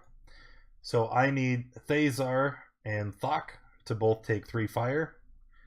And would that be a death fail for me? Yes, it would. Yes, Sorry. It would.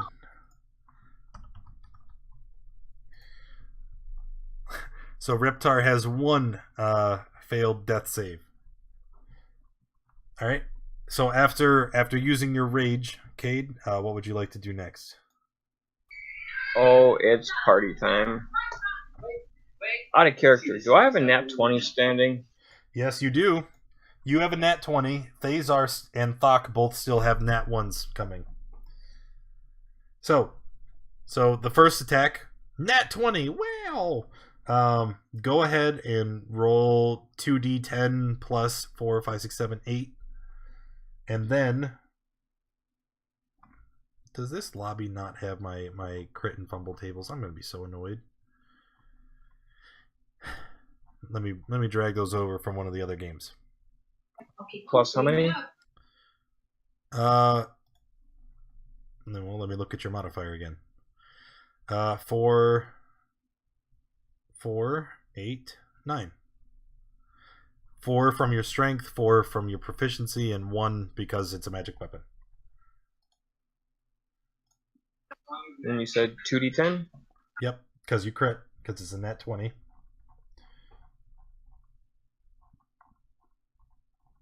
And then I'm trying to get my crit and fumble charts over here. There they are. And another d10 for brutal critical. Is it? Oh, yeah. Spells reset. Holy crap, it is already here. Alright, weapon attack crit. Here we go. Alright, so you rolled a total of 16 damage, and you are able to maneuver towards your opponent while attacking and harassing them. After you attack, you can choose to automatically succeed in grappling your opponent if you have a free hand. You don't. You're using a two-handed weapon. Or shoving your opponent if both hands are used. So you do get to shove.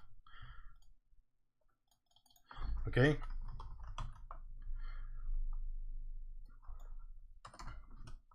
Alright, I'm going to move 1 step over and I will shove him away from the party. Okie dokie. I thought I am just so out of it. Special attack shoving is, so there's grappling, shoving a creature. You're gonna attack again, and if you succeed, you'll do no damage, but you'll force him back. Oh, and I don't want to do that. I want to do damage. I'll just take my second roll just to hit him again then. Well, you did roll twice.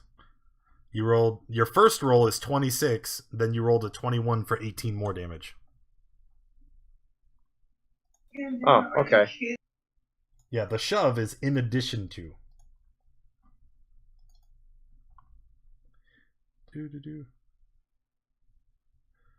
Shoot.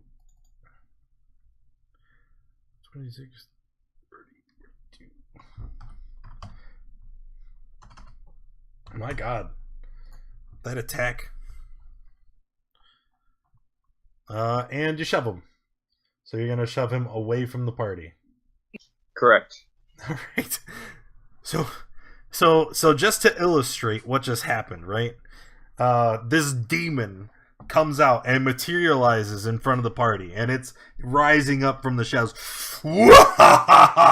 And Cade's like, "Nah, dog," and he runs up with his battle axe and starts bam, bam, and then he is almost completely decimated. This demon, it's been reduced to a fraction of its health from the severity of Cade's attack. After that, and to top it all off, you're a halfling, so you're only like 3 feet tall. Just insult to injury. All right. But yes, I am done after that. All right, Sarpedon. Okay, I'm gonna move over and rush the demon. I'm going to draw my flame tongue sword and speak its magic words, and so it erupts in flame. First, I'm going to attack it with a firebolt cantrip to see if it is affected by fire damage.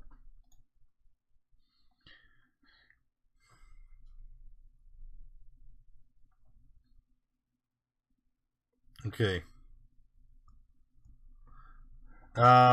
19. Okay, so your firebolt hits the creature, and you see the flames, whip around its body, and you see it wince in pain, but it doesn't look to be nearly as hurt as you expected. Alright, then I'm just going to slash at it with my sword.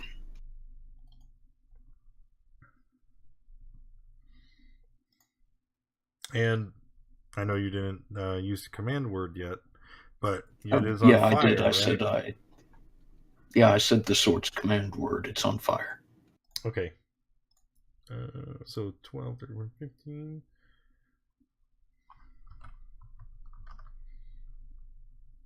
No. Okay, after that, Thok.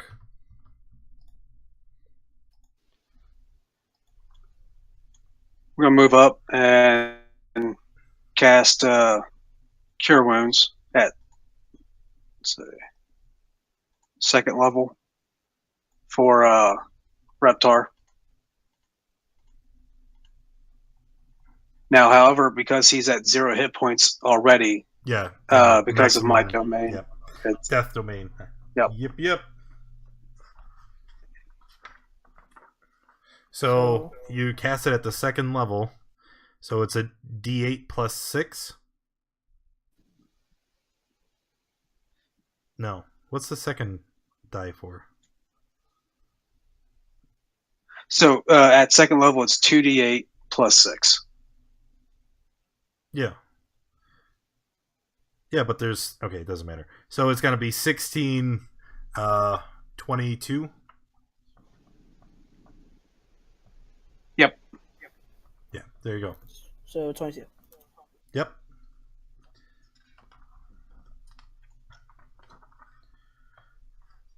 Alrighty.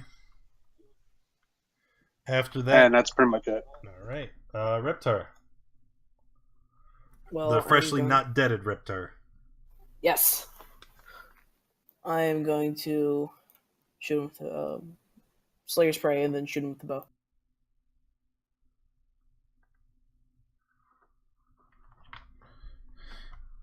Okay. 10 is a miss. That is not a miss.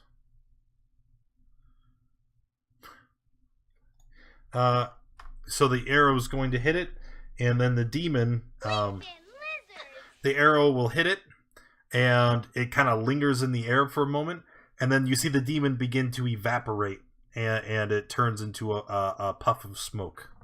All right. Ew. Okay, and Bropez giving a nat 20 to Thok because you're a death cleric. So let me move that over there because he used his. That's not Thok. This is Thok. Vape demon. All right.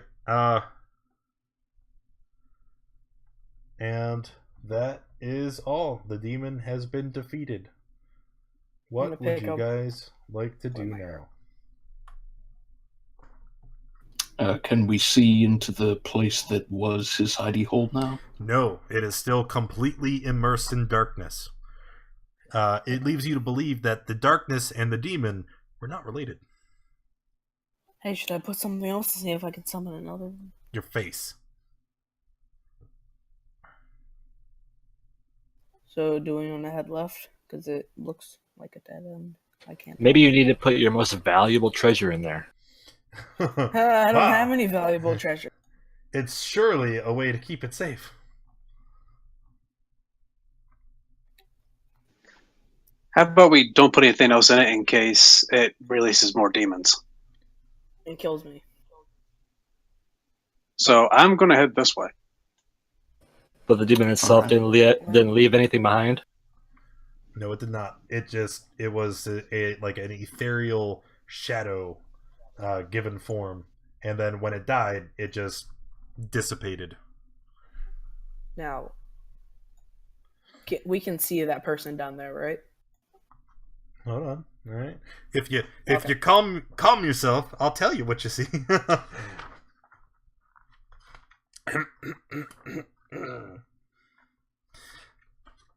Before you, you see a grand chamber opens up ahead, 50 feet across and plunging down into the darkness below.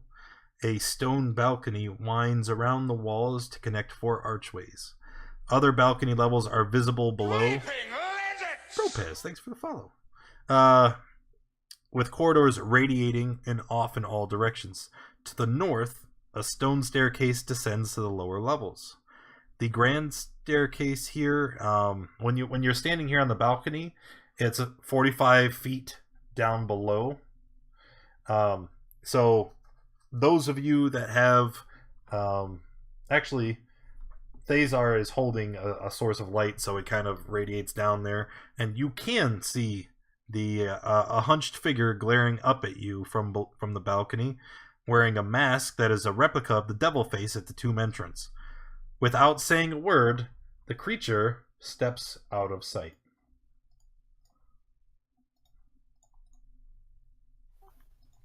Good, guys.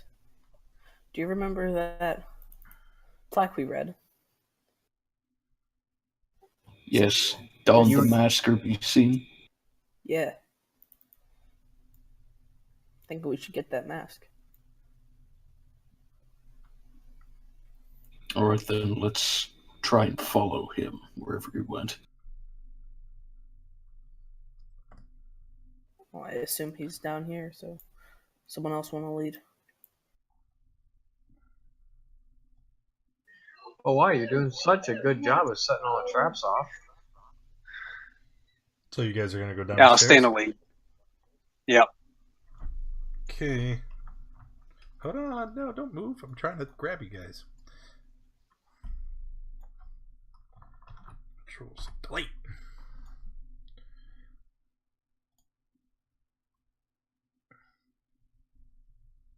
Well, what did you do? I moved you. Is this what death looks like? Yes. It's the afterlife.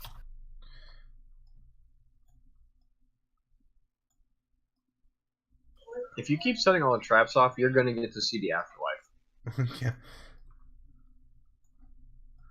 Okay. I need to pull you guys. There you go. Can archive this because it's no longer important. Hey. So now you find yourselves still on a balcony, and you can still see to the room down below. You can also see a hallway branching off in several different directions. There's a stone door down below. And what would you guys like to do? Also, okay, the shadow demon wasn't a trap. I asked Thok, where do you think he went? Well, let's try the first hallway and just see where it goes. Where do we think we went? Well, I thought it was down on the floor, so I don't think it would be in one of these hallways. Well, there's... Oh, we're just one floor down, right? Yes, you're one floor down. And Oh, you okay. can still see the other floor is down below you. Do we want to head back? Do we want to head down one more? Yeah, because the little dwarf wearing the mask, he was on the bottom floor, right? Yes. Okay, yeah, let's follow him down. Okay, I guess I'm leading. Ah.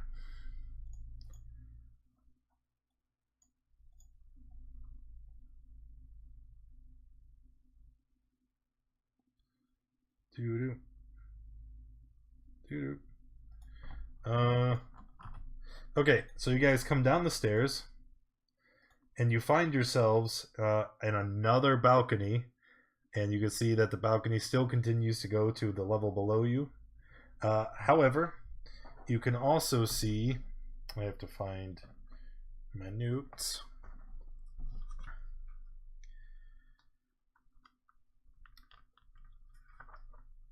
You can also see on the wall here, there's a placard. And as for that purple gunk everywhere, you can see that there's purple mold sprouting from the floors, the walls, the ceilings. This entire level smells like rotting corpses, and you can see that the mold all over the hallways. As you're just standing here, you can see occasionally there's and a little cloud of purplish spores rises into the air. A matter of fact, the mold is so prevalent and the spores are all over the ground that the air itself is almost purple tinged with with all the mold and the growth.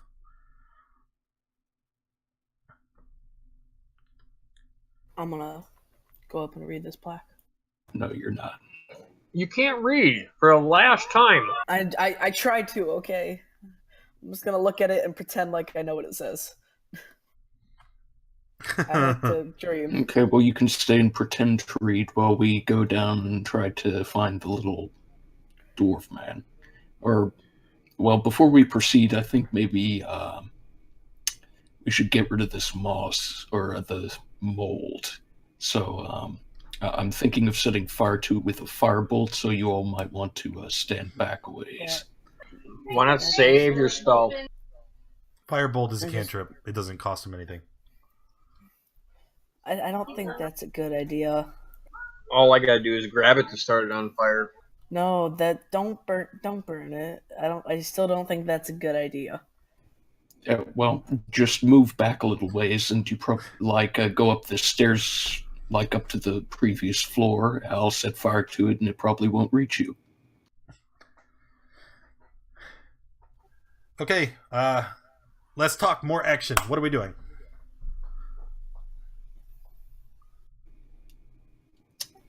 I'm positing the idea that I can set fire to all the spores so that we can traverse this level without getting poisoned or what have you. All right, so you're going to use a firebolt, you said? Yes. And where are you throwing it? Just wherever I see the mold. So it's in like these big clumps. Like there's one here, there's some here behind where he's standing.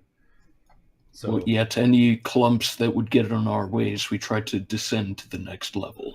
So more specifically, the one here, that's the first one you would encounter, right?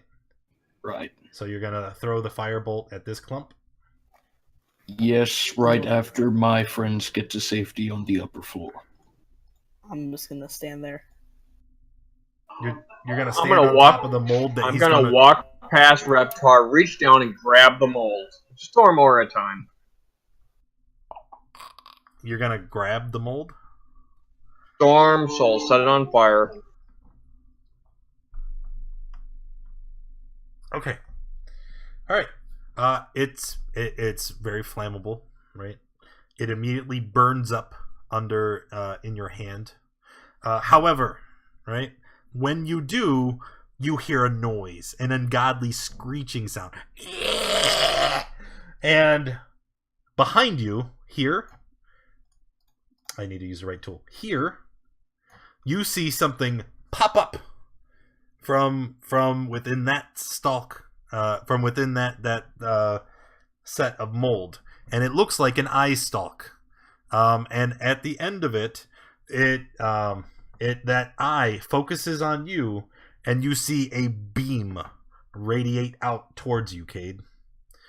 Give me one moment to find the appropriate sheet. And Cade, I'll let you pick. Roll a d10 for me.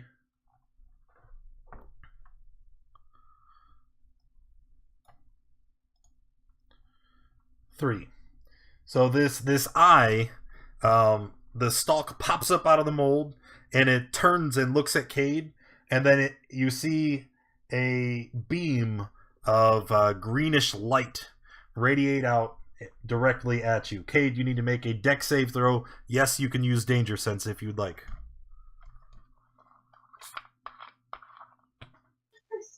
Yeah, I think I'd better on that. It doesn't matter actually because 7 to 7.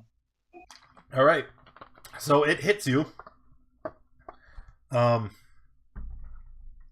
clicking the wrong one. It's okay.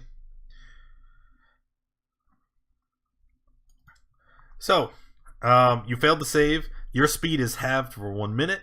You cannot take reactions. And it can take either a action or a bonus action on each of your turns. Creature can repeat the saving throw at the end of each of turns, and it ends the success. And on the you can read, right? So it hits you, and you feel your energy just being sapped, right? Yeah, and you're moving so sluggish, and you're feeling very lethargic. And after a minute, it passes, and you're left wondering, what the hell just happened? Don't mess with it. Can I try to identify what this is?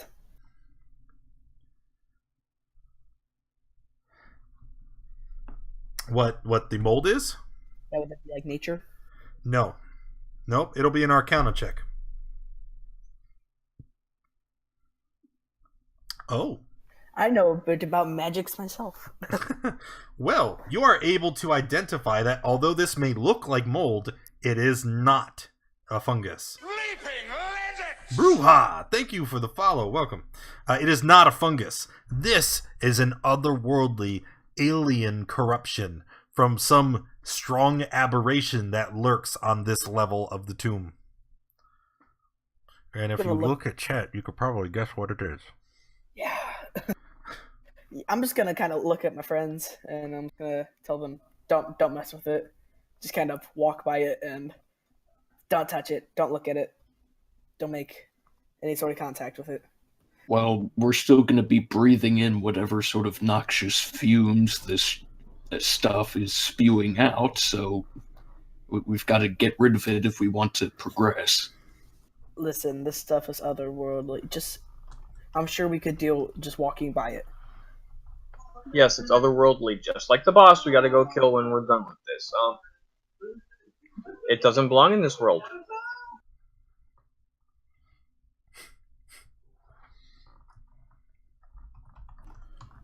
Well, if we walk by it, we're going to get a lungful of this stuff, and I'd... You guys are already on this level, so, I mean, you have been breathing it in, right? Like, it's ever present. And so far, you have not experienced any ill effects. So far. Could someone just read this plaque? And tell me what it says. I'm gonna conjure a rag and then wet it with my water skin a little bit, and then put it over my face. Okay. Yeah, I'll do the same as I walk over and read the plaque. The plaque. Plaque.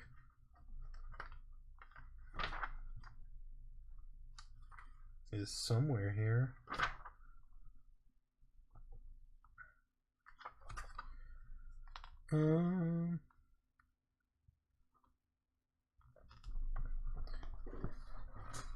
Gotta give me a second. The notes are all out of order. The gin. 30 silver.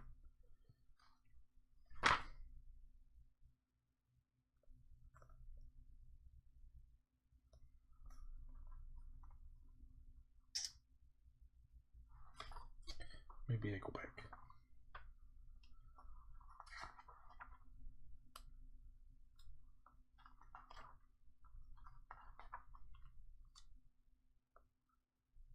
Oh, yeah, here we go. On this plaque, you see the same common that was etched on the obelisk outside, and it says some kind of words that I'm trying to find.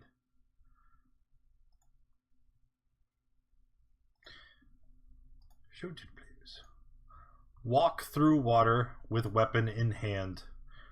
Slake your shadow at the font. The vulture is the first step. Write the gods. The walls of history tell all. And that is also, it's been added to your journal so you can reference it whenever you like. All right, well, it probably pertains to whatever dangers are on this floor, but we're still trying to get to the lower one. However, so let's press forward. As you guys are standing here looking at the plaque, you see another of those eye stalks pop up out of the nearest pile of purple mush. And it's just looking at you. I'm just gonna kind of like put my hand up and just wave at him like, hi. Let's try and walk past it. Okay, so I'll go first. I'm just gonna casually just not make eye contact with it, and I'm just gonna kind of walk by and have no means of harming it or even go near it.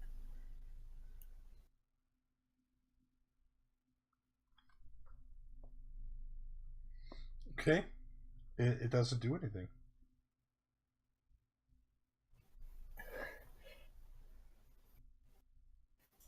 Just do the same thing. All right, then, down to the next level.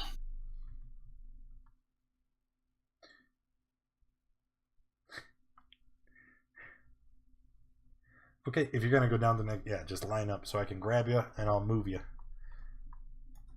That's not a grabber.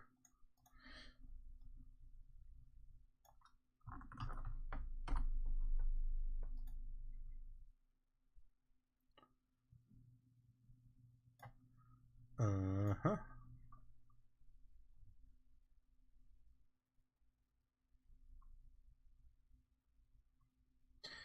Okay. And you guys find yourselves here. You didn't switch maps. I know. I'm still placing you because you were in the walls and I don't want you to see anything you weren't supposed to. Oh. Here. And you can see that you're on a balcony and the floor is just there below you. There's another plaque here on the wall. And at the bottom here, standing from the balcony where you are, you can see down to the bottom. Finding my notes. At the bottom of the grand staircase, you see a resonant mechanical humming and rumbling noise emanates from a dark shaft opening up in the middle of the chamber.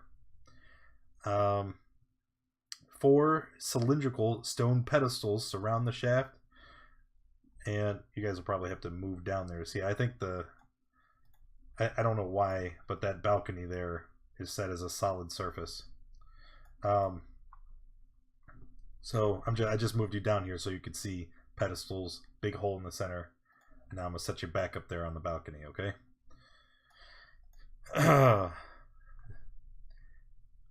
4 cylindrical stone pedestals surround the shaft. Each are 10 feet tall, 5 feet wide, and they each feature a tiny slot in the side. Squatting atop each of the pedestals is a large 4-armed gargoyle. Thok, the perceptive. You notice each gargoyle is contained within a square made of metallic tiles embedded in the top of its pedestal. Starting with the northernmost pedestal and going clockwise, the tiles are made of copper, silver, gold, and platinum.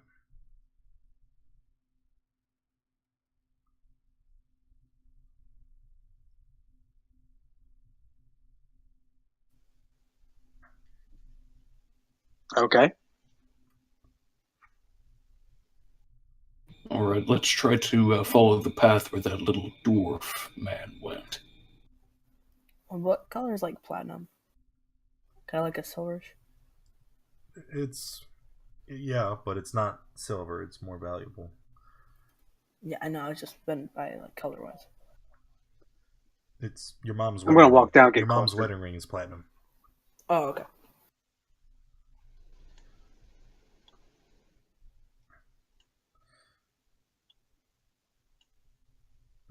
Okay, so walking down there, what would you like to do?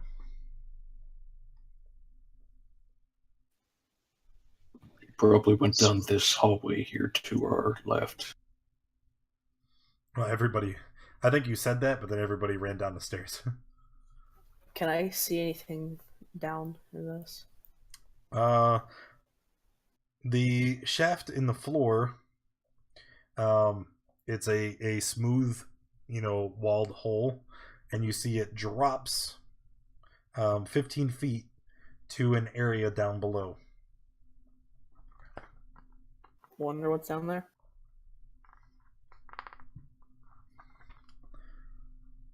I like how you guys have just ran through 4 levels of dungeon, and you're just like, let's just keep going down.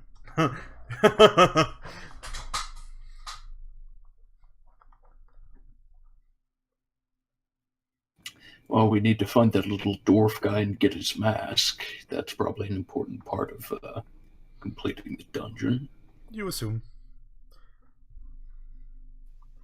Hey, standing there, Reptar, you notice something on the wall here.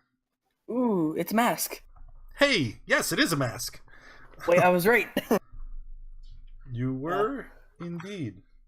I'm gonna look for traps in this hallway. You see a 6-foot-tall green devil face carved into the far end of this hallway, its mouth agape. Painted murals on the walls show faceless humanoid figures doubled over in pain, clutching at their heads and ears. I feel like this thing's gonna yell really loudly. I'm gonna walk up to it. Reptar is running off again. Anybody gonna, Nope, let him do it. He bit me. He can go off as far as he wants. Can I investigate this mask? Is it just the same as the other one? Yeah. This one does not have a pit of darkness on the inside of its mouth. It is dark inside the mouth, but it's not the same as before. And as you look around inside the mask, the only thing that you discover is a tiny lizard was nesting inside of it. Can I tame the lizard? You could probably eat it and get temporary hit points. You can't even tame yourself. He How you can't. He already to used tame his- another lizard? He can only use Hungry Jaws once per day. Oh, of course. Yeah, which is why it baffles me that he used it on a friendly unit. All right. You said you wanted to try and tame it? I want to keep it as a pet. Okay, so how does taming it look?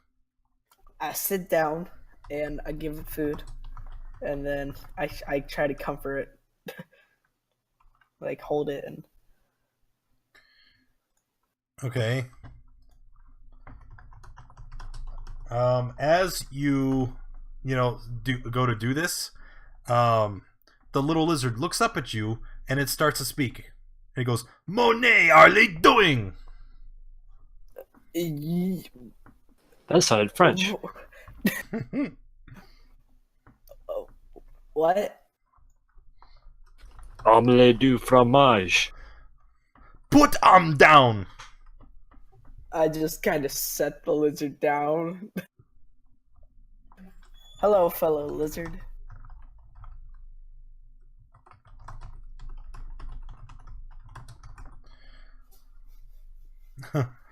Leave What? alone. Ose Tom bother But I'm a fellow lizard too.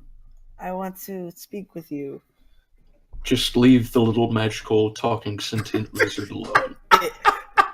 That's a whole lot of adjectives. I'm a talking lizard, okay?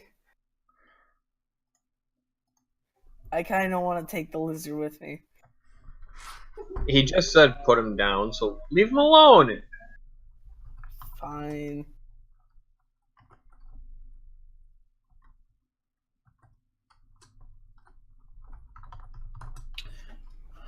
All right, let's see where this passageway leads. The lizard just spoke and nobody mentions it. Yeah. Well, they already Well, does he have constantly walk anything? around with a speaking lizard, so. Well, does the lizard have anything important to say? I don't know. He just walked up and started talking to him and picked him up. I mean, would you like to ask him a question? All right, I bend down on my knee and say to the lizard, "Well, you're an unusual little creature. How did you come to be in this place?" Please, stupid Oselam. Did he just call me stupid? Stomp him.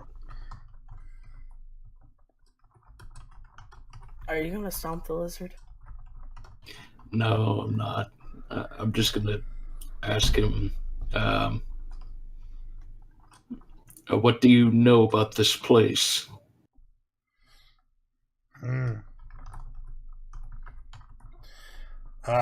Cursed Ia sun form. Hurts lots. Bad traps. All right, bad traps, that much we know. How are you a talking lizard? Cursed sun form. Sun form hurts. Oh, you're cursed. Yeah. Do you want us to help you?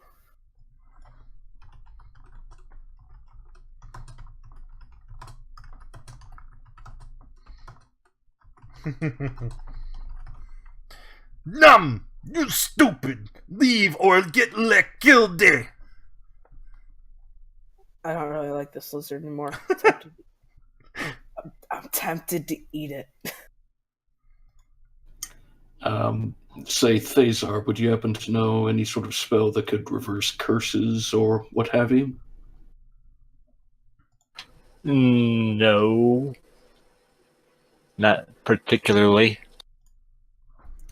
All right, well then, I guess we're wasting our time here. Let's get back to searching for the mask. I ask the lizard, the small one, I mean, and I'll ask, what were you, any other day when you weren't a small lizard, what were you originally? You guys keep talking this thing.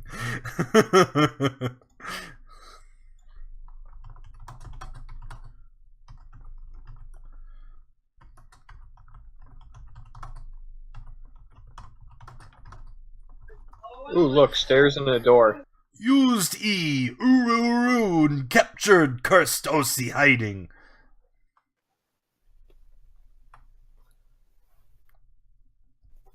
I'll be in back. You guys can go in front. Yes, Thug, how about you lead the way up these stairs? Can I roll an insight to figure out if I can translate it myself? The The meaning behind what he's saying. roll an insight check.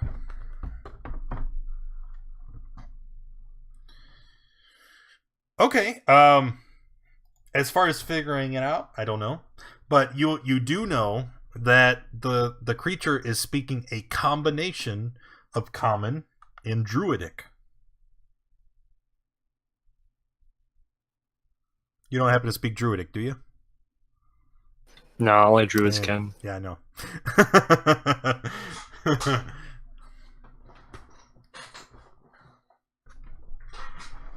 It sounds exotic. Yeah.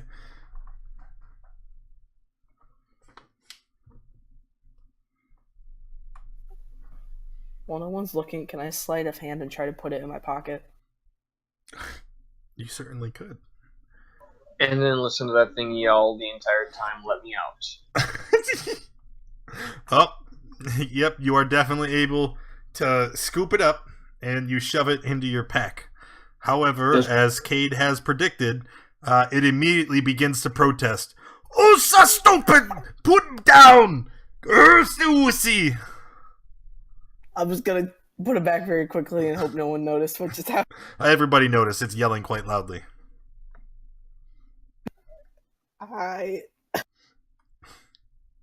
Can we please just get on with our mission? This lizard turns into a half-hour adventure.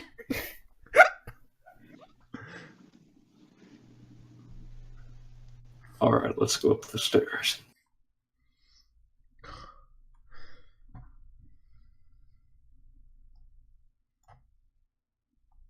Alright, I guess I'll take...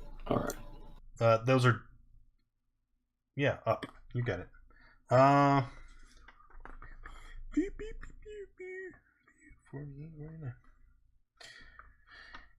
Stone slabs seal off the entrance to this room.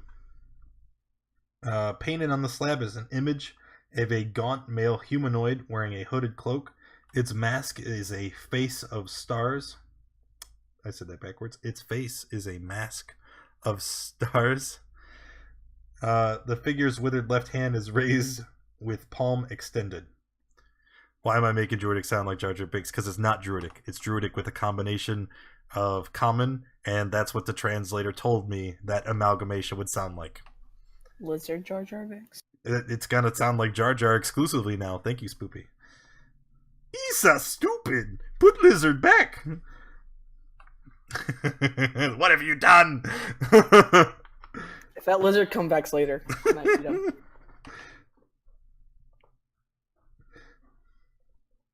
Okay, so looking at this, what would you like to do?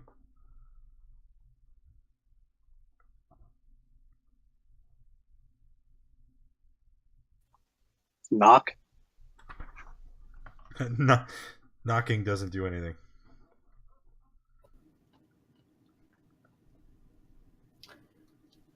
Is there a way to like push it? You could try. Like any handles or? Is there a lock on it? No lock, no knob, no handle. It's just stone slabs with the painting on the front. Push on it. It's a painting, not a stone sculpture or a etching. Nope, What do you call it? It's a painting. Does it look old? Everything here is centuries old.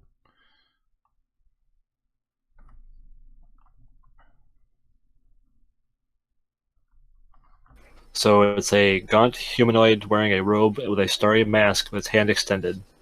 Yes. Thok, put your hand on the hand.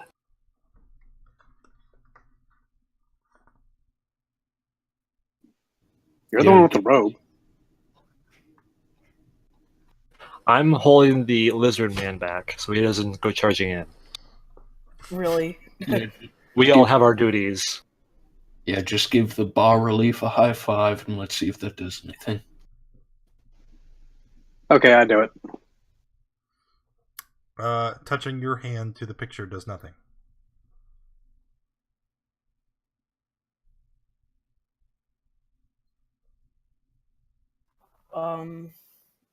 Thought maybe try prying it open or pushing it open.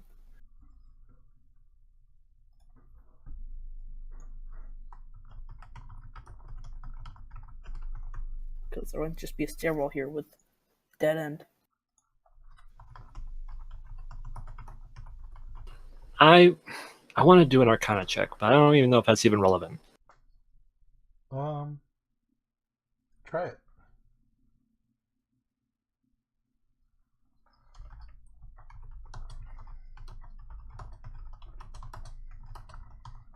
Oh, wow. Wowie zowie. Okay. Well, ladies and gentlemen, that's my 120 for the night. You look at the picture and you get the distinct impression that the door is magical in nature. And you're able to make this assumption because it's obviously a wizard in the picture with the robes, mask of stars. And you begin to think about how his hand is held up almost as if he's casting a spell. Left arm extended straight out ahead of him, fingers splayed. And you think that is significant somehow. I think that's all I'm going to give you. What's his right hand doing? His right hand's just hanging at his side.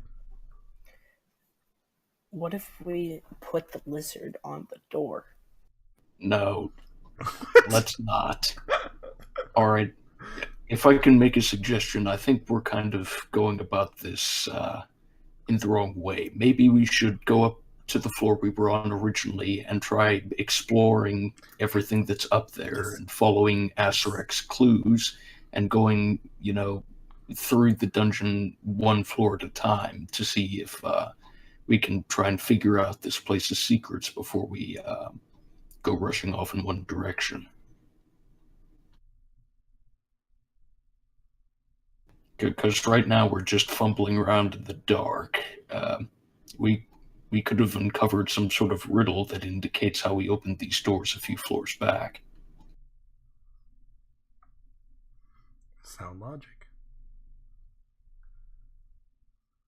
Maybe you should just figure out this door. I'm just playing devil's advocate, and you should never listen to anything I suggest.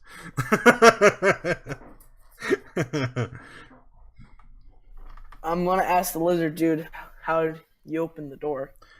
Misa don't know. Misa just sit indoor. Annie? I'm sorry, I don't do a good Jar Jar.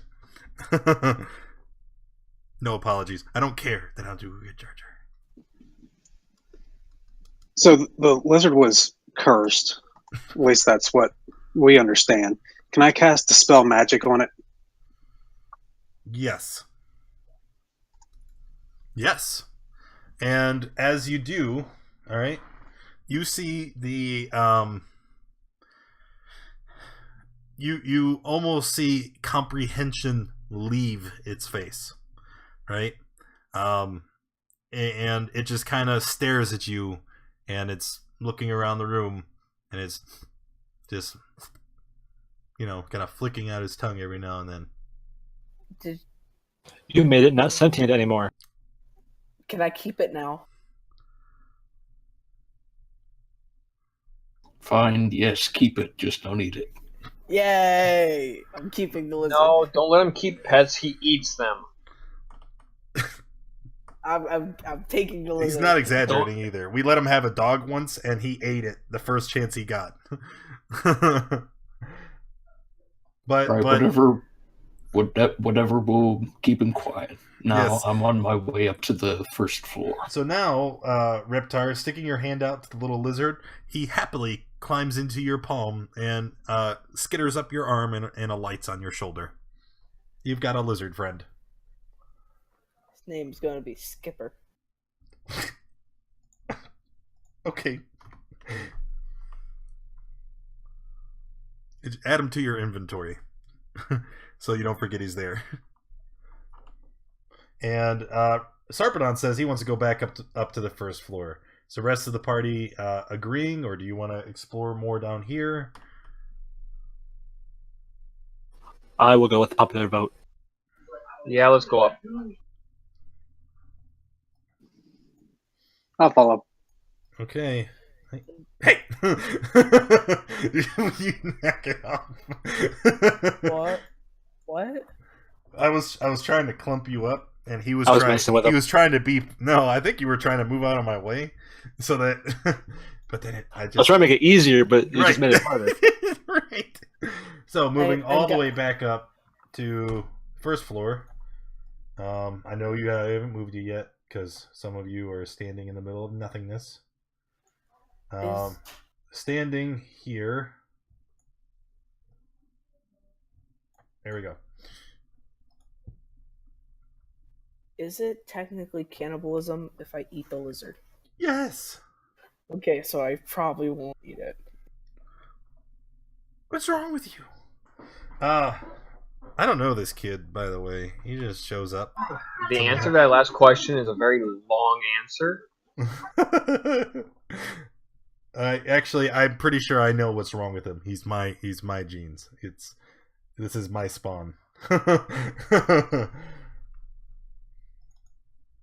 All right, I can close this since it's no longer relevant.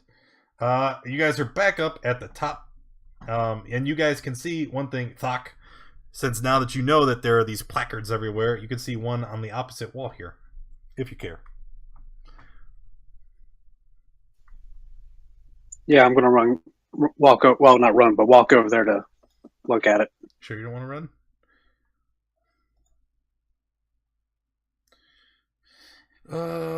I'm gonna go with him. Is it? Oh, there it is. 7A.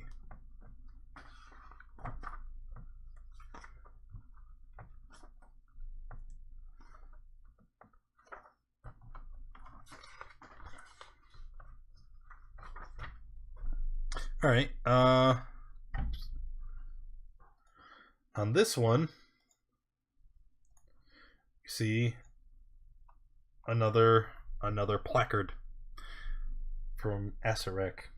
The ring is a path to another tomb. The dead abhor sunlight. Only a jewel can tame the frog. Bow as the dead god intoned. Into darkness descend.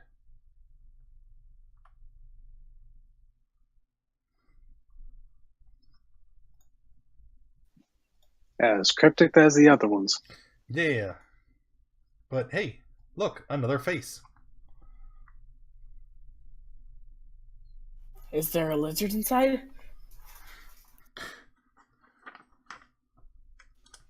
I can see through. This one, As can I. yes. This one is not a green skull as the other ones. This one is a giant stone skull, humanoid in shape, not a devil's face, I meant. Moss juts out from the eye of the passageway.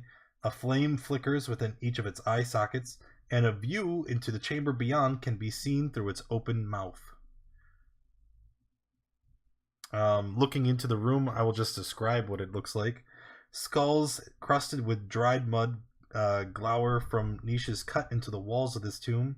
A stone sarcophagus stands at the center of the chamber, its lid adorned with a coiled serpent carved in relief. Behind the sarcophagus, resting atop a marble pedestal, is an ornate crystal box with a small human skull floating inside of it.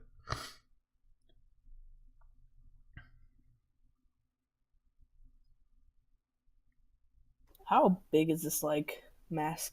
Like for a very small person to crawl through? Well, let me see.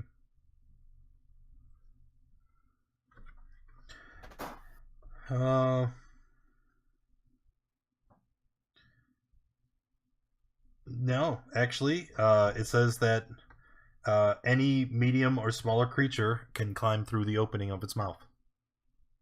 Oh. Well. You go first.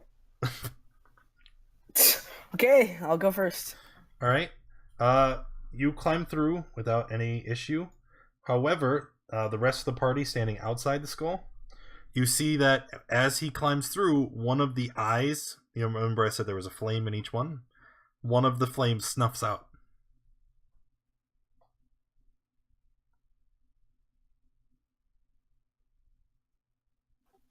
So wait, is there no more light in there? No, there's still one more flame. The I think it indicates that only one more person can follow you. Or you can just get back out. I'll step you through. said there's. Okay.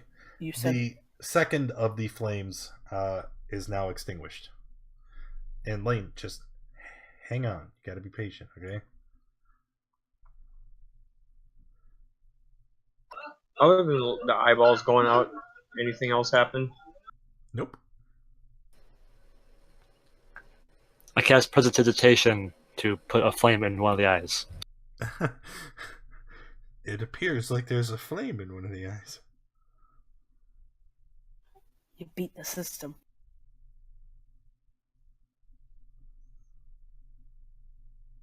So is it the same as it was? I mean, you put a flame. Lane, I told you to wait. Oh, okay. I mean, you put a flame in its eye, right? So Yeah, but it only lasts as long as there's something to burn, usually. well, there's nothing to burn. It's just a stone like socket. Like there's no fuel inside there.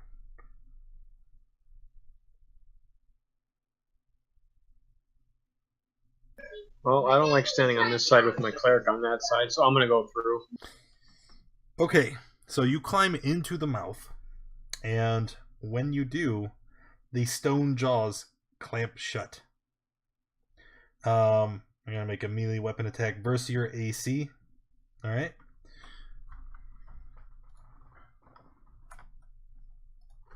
Slash R.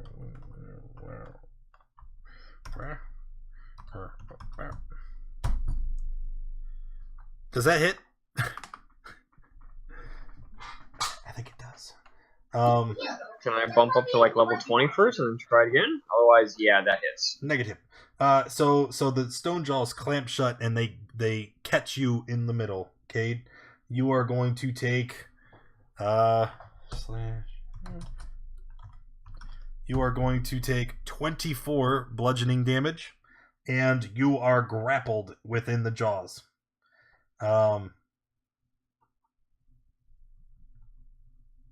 Okay. I'm gonna have everybody roll initiative. Cade, relax. There you go. Now, I'm going to amputate your leg. Relax, Cade, relax. I need everybody roll initiative.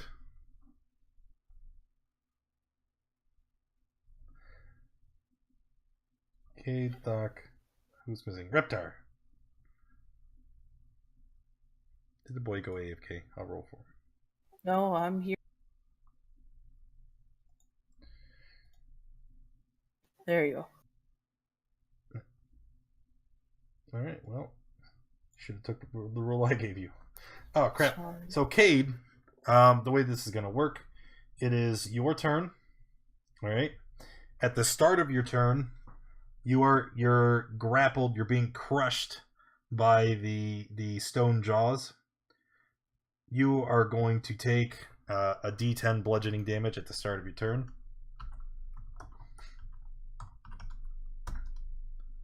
So take another 7.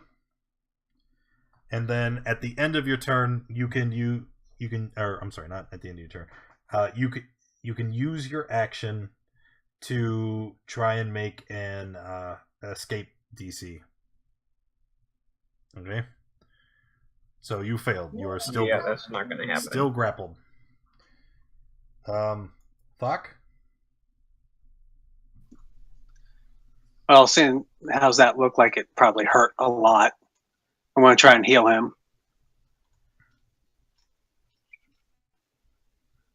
Make the pain go away. I'll use my other cure wounds prayer bead. Okay. So, like on our side of the wall, all we see is his legs kicking. Yep. Yeah, you saw the mouth close, and then he's and he's flailing his legs wildly.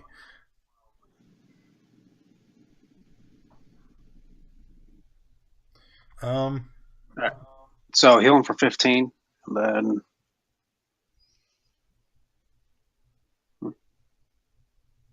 that's pretty much it. 1 second.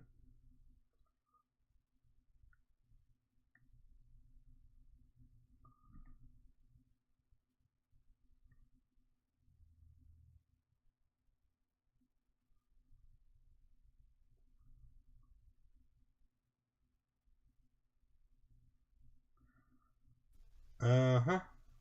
Huh.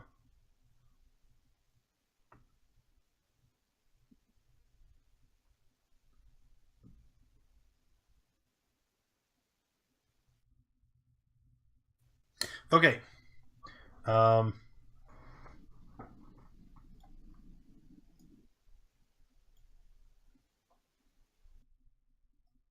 Give me 1 second. All right. Thazar.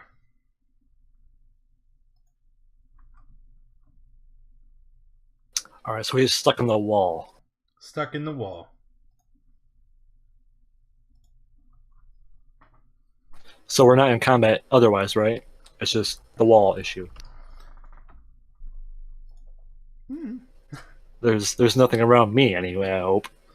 No, you're in the clear.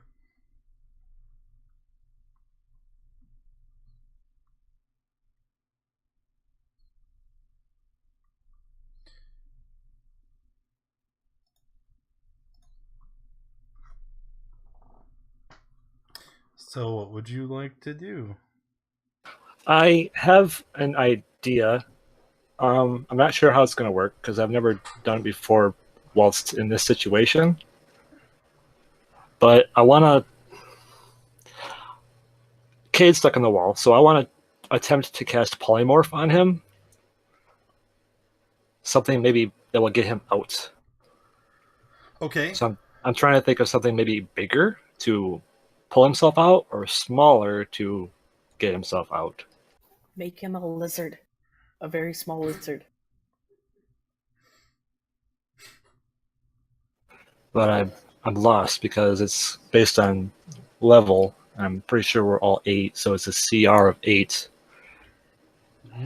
I know it's not my turn yet, but I'd suggest maybe instead of doing that, maybe I should try and pry the jaws open and let him try to wiggle free. Or is that what you want to do? Yeah, that's what I want to do whenever my turn it's comes up. Thazar's turn, though. So, Thazar, what would you like? What are you going to do? Is there anything that you need to do that? Is there a tool that you need? Any what? Like a tool that I can provide? To try and I don't know. Like, I can't assist you. You know, you just... You could just... No, I'm asking him. I can conjure up something for you to do that, if that's what you're wanting to do. How about a sledgehammer I can use to smash through if prying the jaws open doesn't work? It'll have to be at least a 10-pound sledgehammer. Yeah, can you summon one? Sure. I use my action to conjure a sledgehammer. Okay. There it is. Right? Because you're a conjuration wizard, right? Right. Yeah. So you have a hammer. I believe the specifics of your spell is that it disappears after what, an hour? Yeah. Yeah. So it's there on the ground in front of you. Reptar, what would you like to do? I want to pull out my crowbar and try to pry the bars open so he can at least try to wiggle free. Okay, it's a strength check. You have advantage because you're using the crowbar. You have advantage. It wasn't clicking. Right, so 7 and 13 is a fail. Dang it. Anything else in your turn? Nope. All right, Reptar, you're also going to try and pry the mouth open? Or are you going to try and bust it open with the sledgehammer? Me, I'm going to first try to pry the jaws open, so I'll make a strength check, and if that doesn't work, I'll use the sledgehammer. Okay, but you'd have to wait until following turn, because you can't do both actions. Okay? All right. Yeah. All right, so strength check to try and pry the jaws open. I'll even say it's with advantage since you got Reptar on the other. So 16. 16 is not enough to pry the jaws open. All right, then. All right. Next, you hear a voice. All right? And all of you hear it simultaneously. It kind of echoes from inside your head. And it sounds like a little girl. And it says, "Where am I? How did I get here? Why can't I see anything?" Open your eyes. Who are you?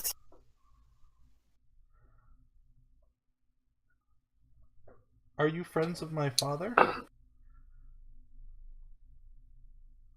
So it's just inside of our heads, so we can't tell where it's coming from exactly. Wait, no, don't tell the truth. Remember the first warning. Speak no truth to the doomed child.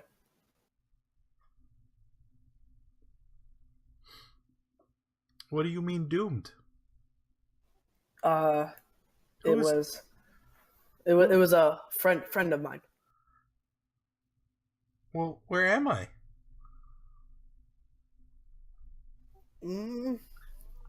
Maybe one of the. Just big don't cities. answer. Let's work on trying to get Cade out, then we'll talk to the magical spirit voice. Why won't you answer me? I need help. Can't hear you. I said, why won't you answer me? And you see the skull on the pedestal becomes enraged because you guys refuse to interact with her. And the flame skull is going to rise into the air. Oh no. And Yes.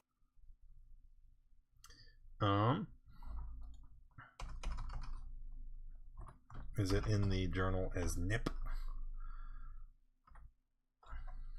It is. In case you've never seen a flame skull before, it's probably one of my favorite pictures in the monster manual. It's just badass. Alright, so the flame skull, very upset,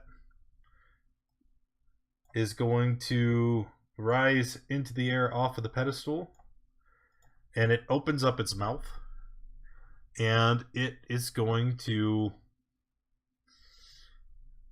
Should I do it, chat? Yeah, I'm gonna do it.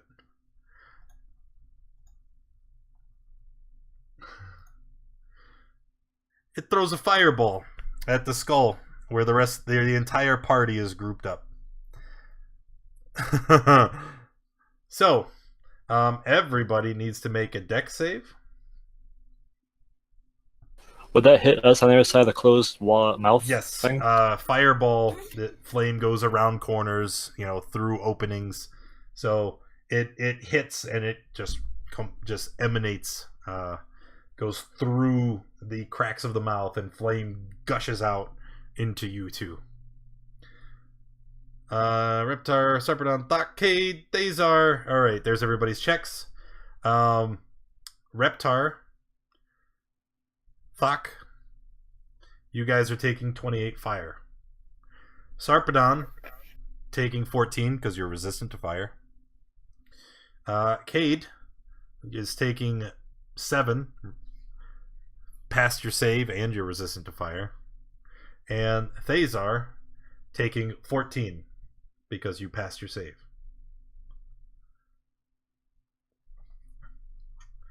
And after the flame skull unleashes the fireball at the party, you see it sitting there hovering in space, and you hear it weeping.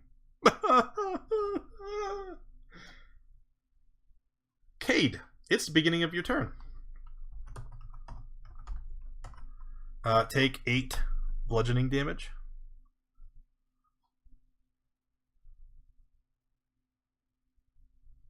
And then you can try to do a escape check, strength athletics.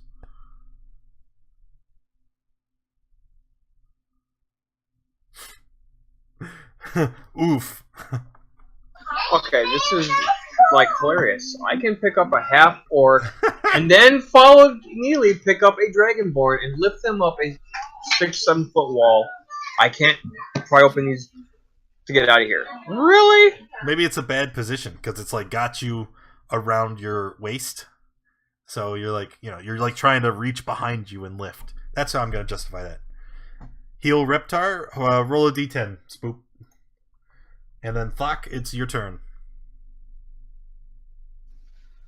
Okay, I'm heavily annoyed because I've dealt with these things before. So I'm going to pretty much run up to it and use my bonus action to use the prayer bead for branding smite.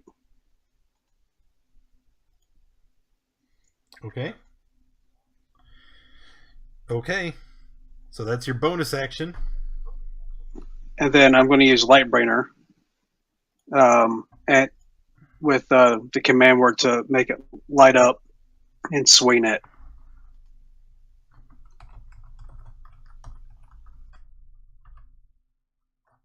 Okay. 16, 6 damage. It's a hit, and then you can roll your 2d6.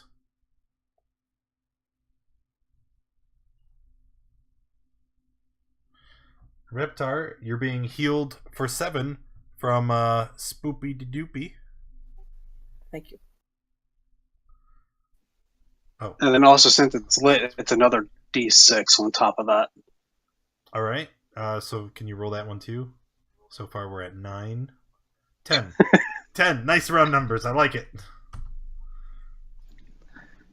Oh, actually. And that's pretty much it. Okay.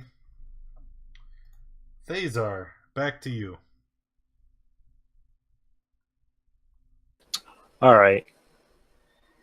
I am going to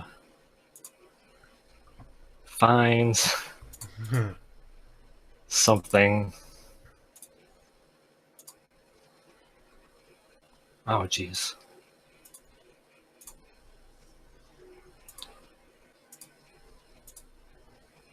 Oh, God, no.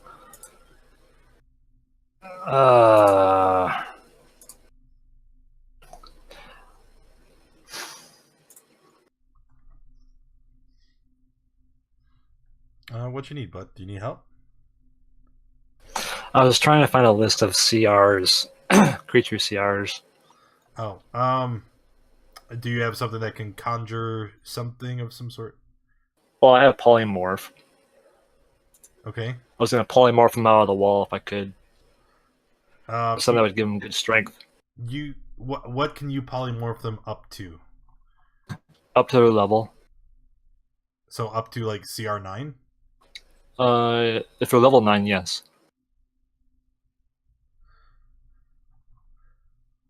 Okay. So, and what? It has to be polymorphed into like an animal, like a beast, or... I'll just look up the spell. That'll... The new form must be a beast. Its challenge rating is equal to or less than target's level, or CR, if it doesn't have a level. And it lasts for an hour. Any beast challenge rating equal to... Okay, so with the CR of 8, just tell me, like, what kind of... like, what are you thinking? Like, do you want to go big or small? I want to change him into a gorilla. A gorilla. I definitely think that's within the range there, because if I remember, an ape is only like CR 5 or 6. All right, Cade, do you want to be polymorphed into a gorilla? You have to be willing to roll a will save. So I'm going to do it either way.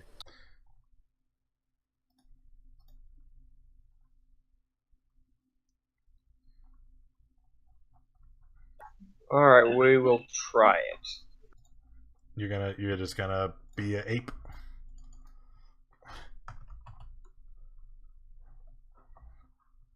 Why didn't I think of that sooner? Okie dokie. So you shapeshift into an ape. I'm just gonna put the token over yours because I'm lazy. And you actually grow in size. And as you grow to your new height and shape, you find that you are in a great deal of pain, because even though your body has expanded, the jaws have not, and they are pinching you even tighter.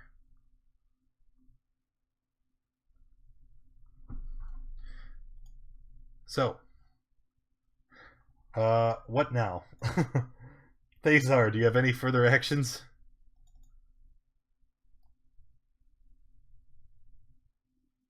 Oh, sorry. No, I'm done. Riptar. I'm gonna again try to pry open the crowbar. Okay. Negative. Okay, that's it. Oh wait, would I be able to drink a potion? It costs an action to try and... Oh yeah, okay, never mind then. Yeah. Alright, Sarpedon. All right, at this point, I'm fuming. I yell at the top of my lungs, I tire of this madness. And I just take the sledgehammer and swing as hard as I can at the stone jaws keeping Cade trapped. Okay, make an attack roll. Just roll it d20, and then we'll figure out your mods or whatever. It should be like 8. What's your strength?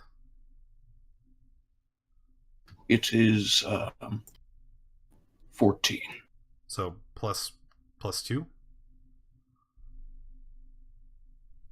Okay, roll d20.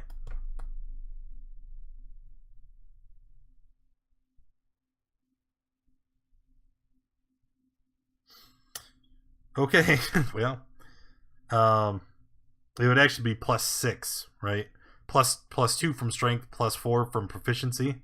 So it's a 16. Oh no, it's a 14, which unfortunately not enough to damage the statue. Your attack just hits it feebly and ineffectively. I guess that's all I can do.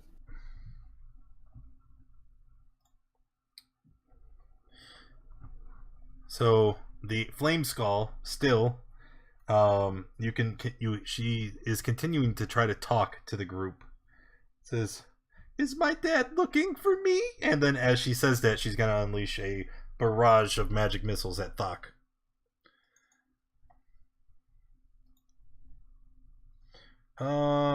Let's do that.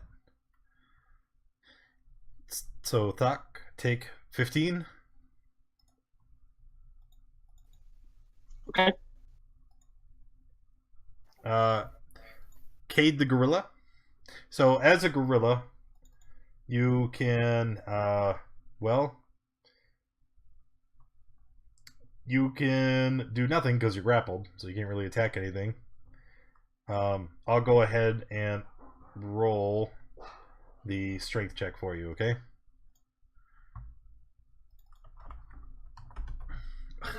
All right. Where the heck? Is it already somewhere in here? Those are NPCs. Close that.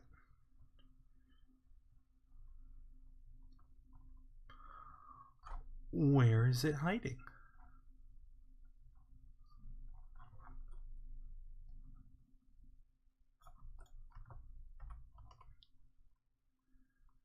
Creatures in... Aha! I found it. Whatever. Still not enough. I also need my starter turn damage. Oh, yes. /R1D10. take 8 bludgeoning.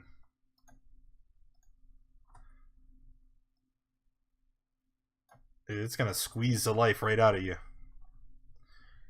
Alright, Thuck. Now, Thuck, this time, because I neglected last time, but you have a nat 1 that still hasn't been, that still hasn't been consumed, followed up by a nat 20. So, enjoy that.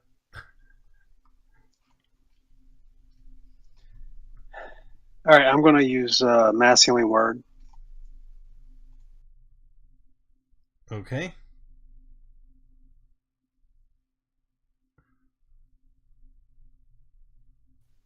So everybody gets 7.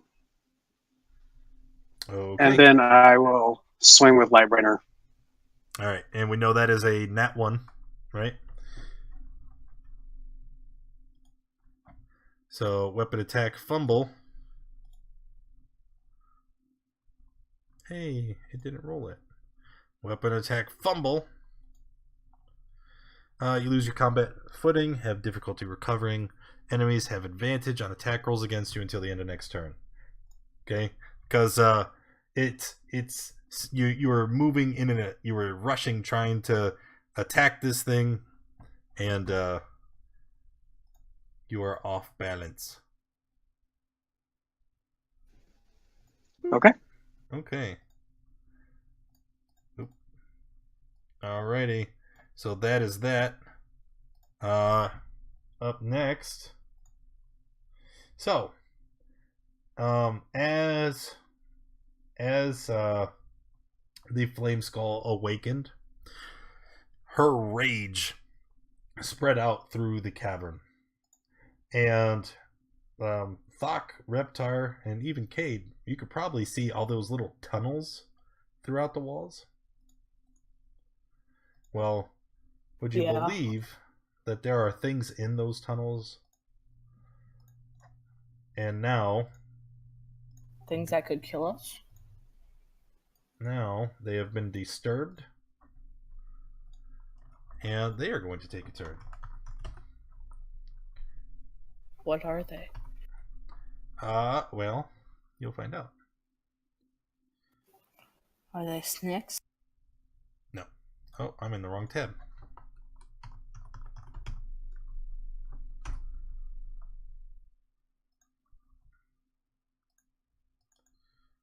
Okay. So the first one, what is their move?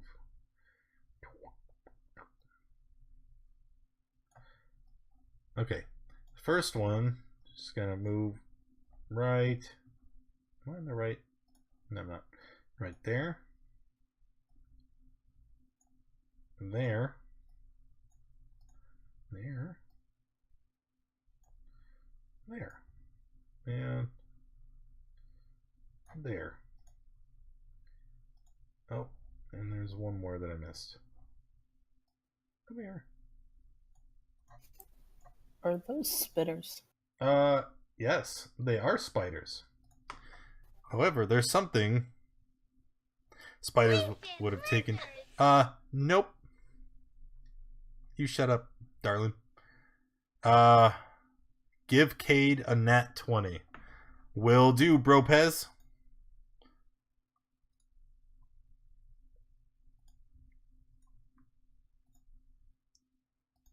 Okay.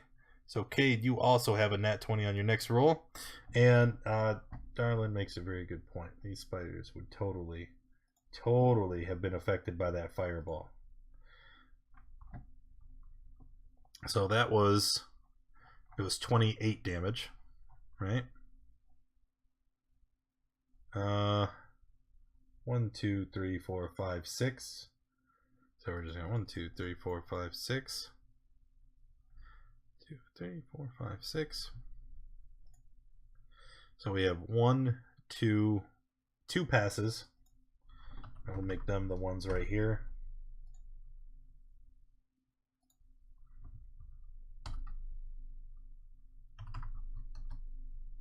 And then the rest failed, and they'll take the full 28. So this room just became that threat just became much less scary. Thank you, darling. Help me stay honest. No, it's not a joke. It's not a joke. I overlooked it. Okay, so but there are still 2 swarms, and they are going to skitter up, and they're going... Yeah, they're going to skitter, and they're going to attack Reptar. And 19 is a hit for 3. Okay. And 13 is a miss.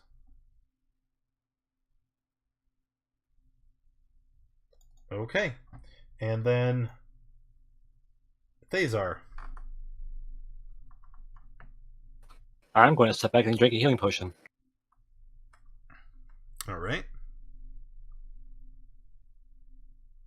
What's the command for healing potion again? 1d8 plus something? 2d4 plus 2. Greater healing potions are more.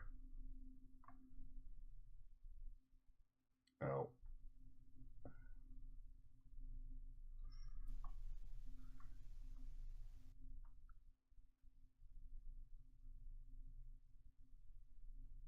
And that'll be all. Okay. Reptar. I'll pull out my. Just give me.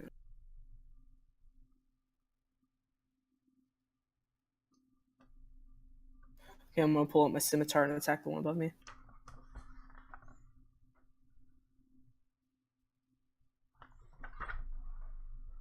$18 is a hit. Okay.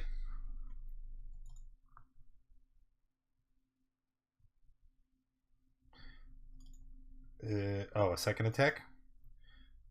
Mm-hmm. Okay. And then bonus action and stab with the dagger. Fuck! Spoopy da doopy healing you for 6 damage. Wait, what is this bonus attack? Oh, it's because you're dual wielding. Yeah. Alright, and on that last attack, you finally kill all of the insects in that swarm. Okay. Yay.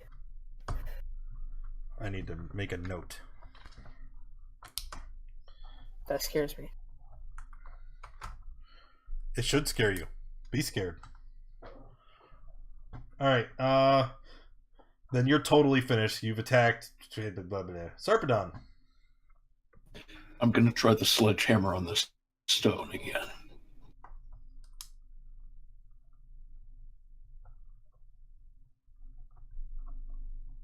It's D20 plus 2, right? 6. Proficiency in strength.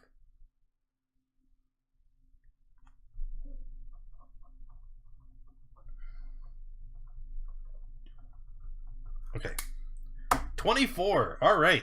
You wind back, frustrated, right? Your comrade who has accompanied you over the past couple of years, who saved your life in Phandalin, is in peril, and you felt helpless up to this point.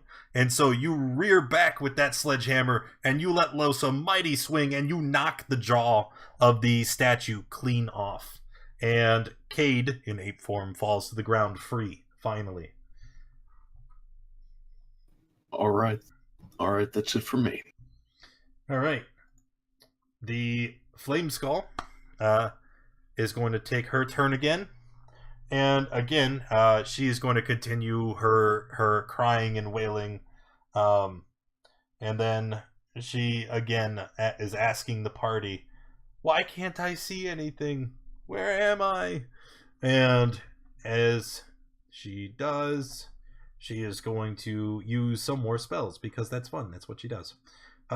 This time, she's going to let loose. She opens up her mouth, and you see a blast of fire radiate out towards Cade.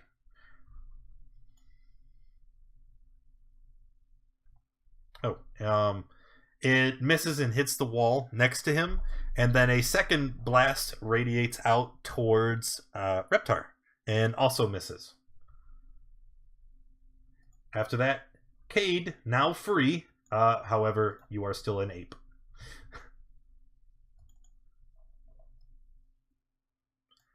So, Ape Cade, if you could tell me, what would you like to do? Okay, so here we go. He's moving up there. I can... Wait, what is this? 1d8, 1d20 plus 8. I want to hit it. What is 8? Proficiency bonus and strength. Your strength is not a +4. You're an ape. Yes, it. Oh. Yeah, the ape's strength a little bit different. and I closed the sheet again because I'm a dummy. Yeah, you are. Yeah, I am. Thank you, son, who's not getting any presents for any holidays this year. Okay, so I'm gonna tell you, as an ape, you can either melee attack twice with your fist, or if you are at range, you can pick up a rock and throw it. I'm assuming you're running up and bashing with the fist, right? Because that's what you already kind of pantomimed. Okay, so you're gonna run up, and here they are. Fist, and 13, 14. Those are both hits. You punch that little floating skull, and you hear the little girl crying, "Ow! Why?" Fuck. Okay, I'm going to use a Lightbringer to swing at the skull again.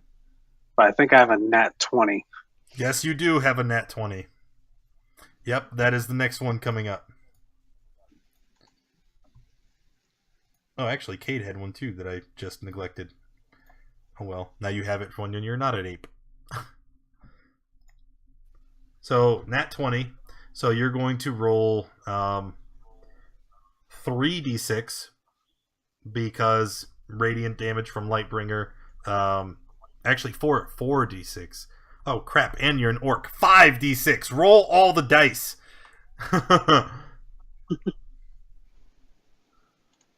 Jeebus. So it's 5d6 plus 2, 3, 4. So 26 radiant in bludgeoning damage. And you hear the little girl shout out, "Why are you hurting me?" And then the skull crumbles and cracks and falls to the ground. Oh. Okay. Are you finished, Thok, you monster? No, I'm going to use Healing Word on myself. Twitch, aren't I an excellent little girl? I thought my voice was spot on. Okay. And after that, it'll be Thazar's turn. What's left? Just a hole in this statue's teeth. So the statue is broken. There's a hole. So you can easily and safely make it into the room. But from your vantage point, you should be able to see the swarm of spiders there in front of Reptar. Can you see those? Yeah. Yeah, I can. I'll just do a firebolt. Okay. So is that my nat 1 then? Yes, it is. Yep. Oh no. All right. So nat 1. Let me roll on the spell fumble table. If he hits me. Okay. Your arm cramps as you cast the spell, and you are unable to perform the somatic components to cast any spells until the end of your next turn. I will accept. It could be much worse, right? Could have hit me. All right. Could have been better. Yeah.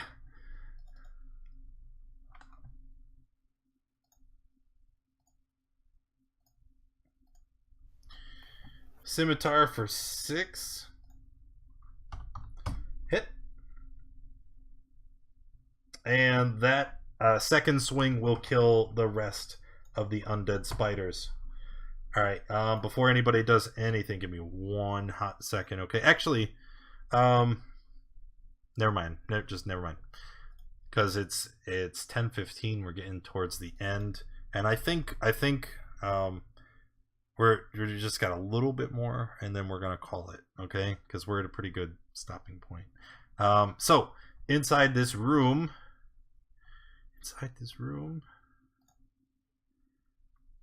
there we go. Now that everything is cleared, okay. You see this sarcophagus on the ground in front of you.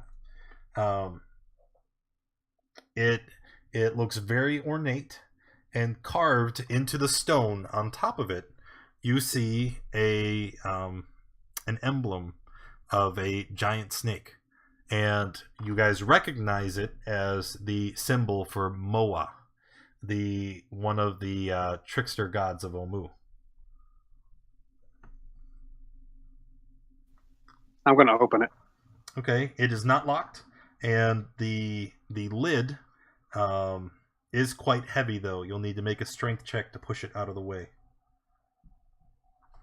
I guess I should look at chat so I can see your check. I want to help him. Meanwhile, Kate is over there. Ooh. How long does Polly last? Is it a minute? An hour. An hour. Can you choose to end it early? Yep, I can. Are you going to choose? Say no. Nope. All right. 18 is enough. You push the lid out of the way, and inside the coffin, you see a bundle of faded cloth that has deteriorated and reveals the serpentine bones of a jaculi. If you don't remember, I will show you the jaculi again. Or not. No, that's not it. That was the snake creature that had wings, and anyway. On top of the mound of clothes and bones, you see a staff with a snake that coils up the side, and it has a valuable stone on the top of it. Is it magical? What's the stone? It's green. It's a green stone. Maybe an emerald. Maybe jade. I don't know. Pick it up. I want it. Up. Fuck! As soon as you put your hand on the staff, green smoke bellows from the staff, cooling around you like a serpent. A sibilant voice whispers in your ear, "Let me help you. I promise to be good." How can I trust it? Is that what you're asking? How can I trust you? Yep. Okay. The voice whispers back, and even though it's whispering to Thok, those in the room, if you're quiet, you can also hear, so you can hear it. It says, "I am Moa, god of Omu. Asarak killed me and my kin, placed us in the tombs. I seek revenge, and I offer you power."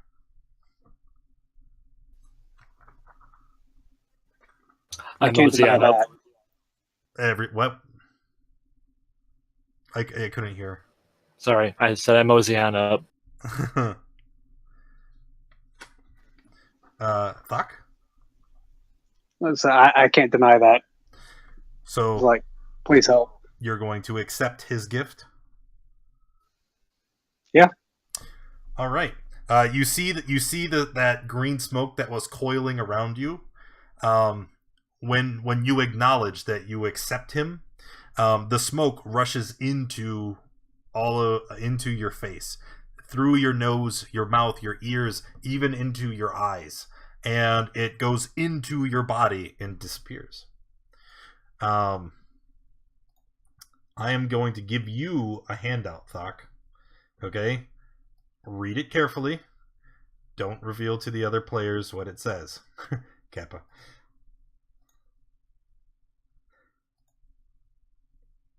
All right.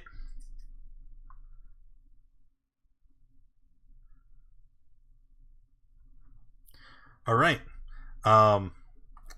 Party, seeing what just happened, what would you like to do? You okay, Thock? Yeah, I felt fine.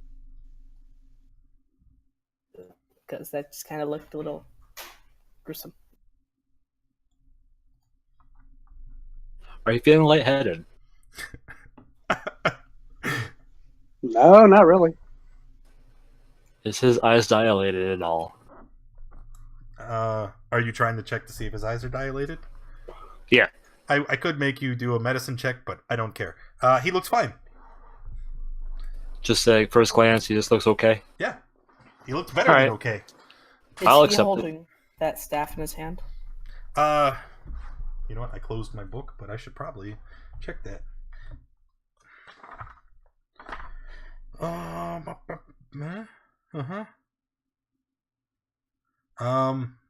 Yes. He is holding the staff. Hey, Thock, could I see that staff for a minute? No. Why? I like it. And besides, what Fair would you enough. do with the staff, Reptar? Well, Probably use a hiking stick. no. Hockey stick? Hiking stick. Oh, okay. Thok, Lost I'm my adding another thing to your journal. Okay.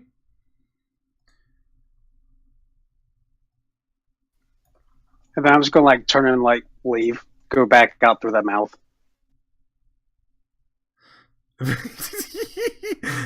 Cade, can you explain the actions that you're taking right now?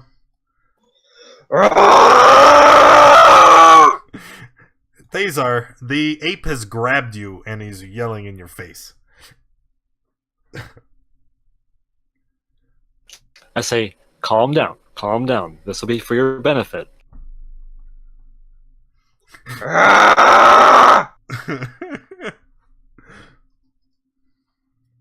Come on, this is sad. Just- Just change it back. Just imagine all the barrels you could throw. You could start a whole new thing. Just change it back. All Thazar. right. I'll bite you again. Don't make me do it. I have something prepared for you when you do. So are you dispelling the... Well, it doesn't matter. Because Yeah, I'm canceling it out. At this point, this room seems like a good place to barricade yourselves in and take a rest, right? Do you guys think you should take a rest? Sure. Yes. Excellent, because What kind of rest? a long rest, because we're gonna Oh. call it for the night. You guys can so take a long rest, and this is where we'll pick up when we come back next week. Thanks everybody for coming and hanging out with us. I hope you enjoyed yourselves. I thought it was a lot of fun. I'm really excited that we're finally in the tomb, because there's all kinds of goodies throughout here. If you enjoyed the stream, make sure you hit that follow button. If you haven't already, check out the schedule under the stream. We play D&D at least 5 times a week, so check under there, see when we're up next. We'll be back tomorrow morning at noon for the Curse of Strahd. That's a lot of fun. Also, make sure you check out, there's links to Twitter and Facebook. Follow me on one of those so you can get notification about stream events, giveaways, charity events that we do all throughout the year. And hopefully, I see you tomorrow. Bye, everybody.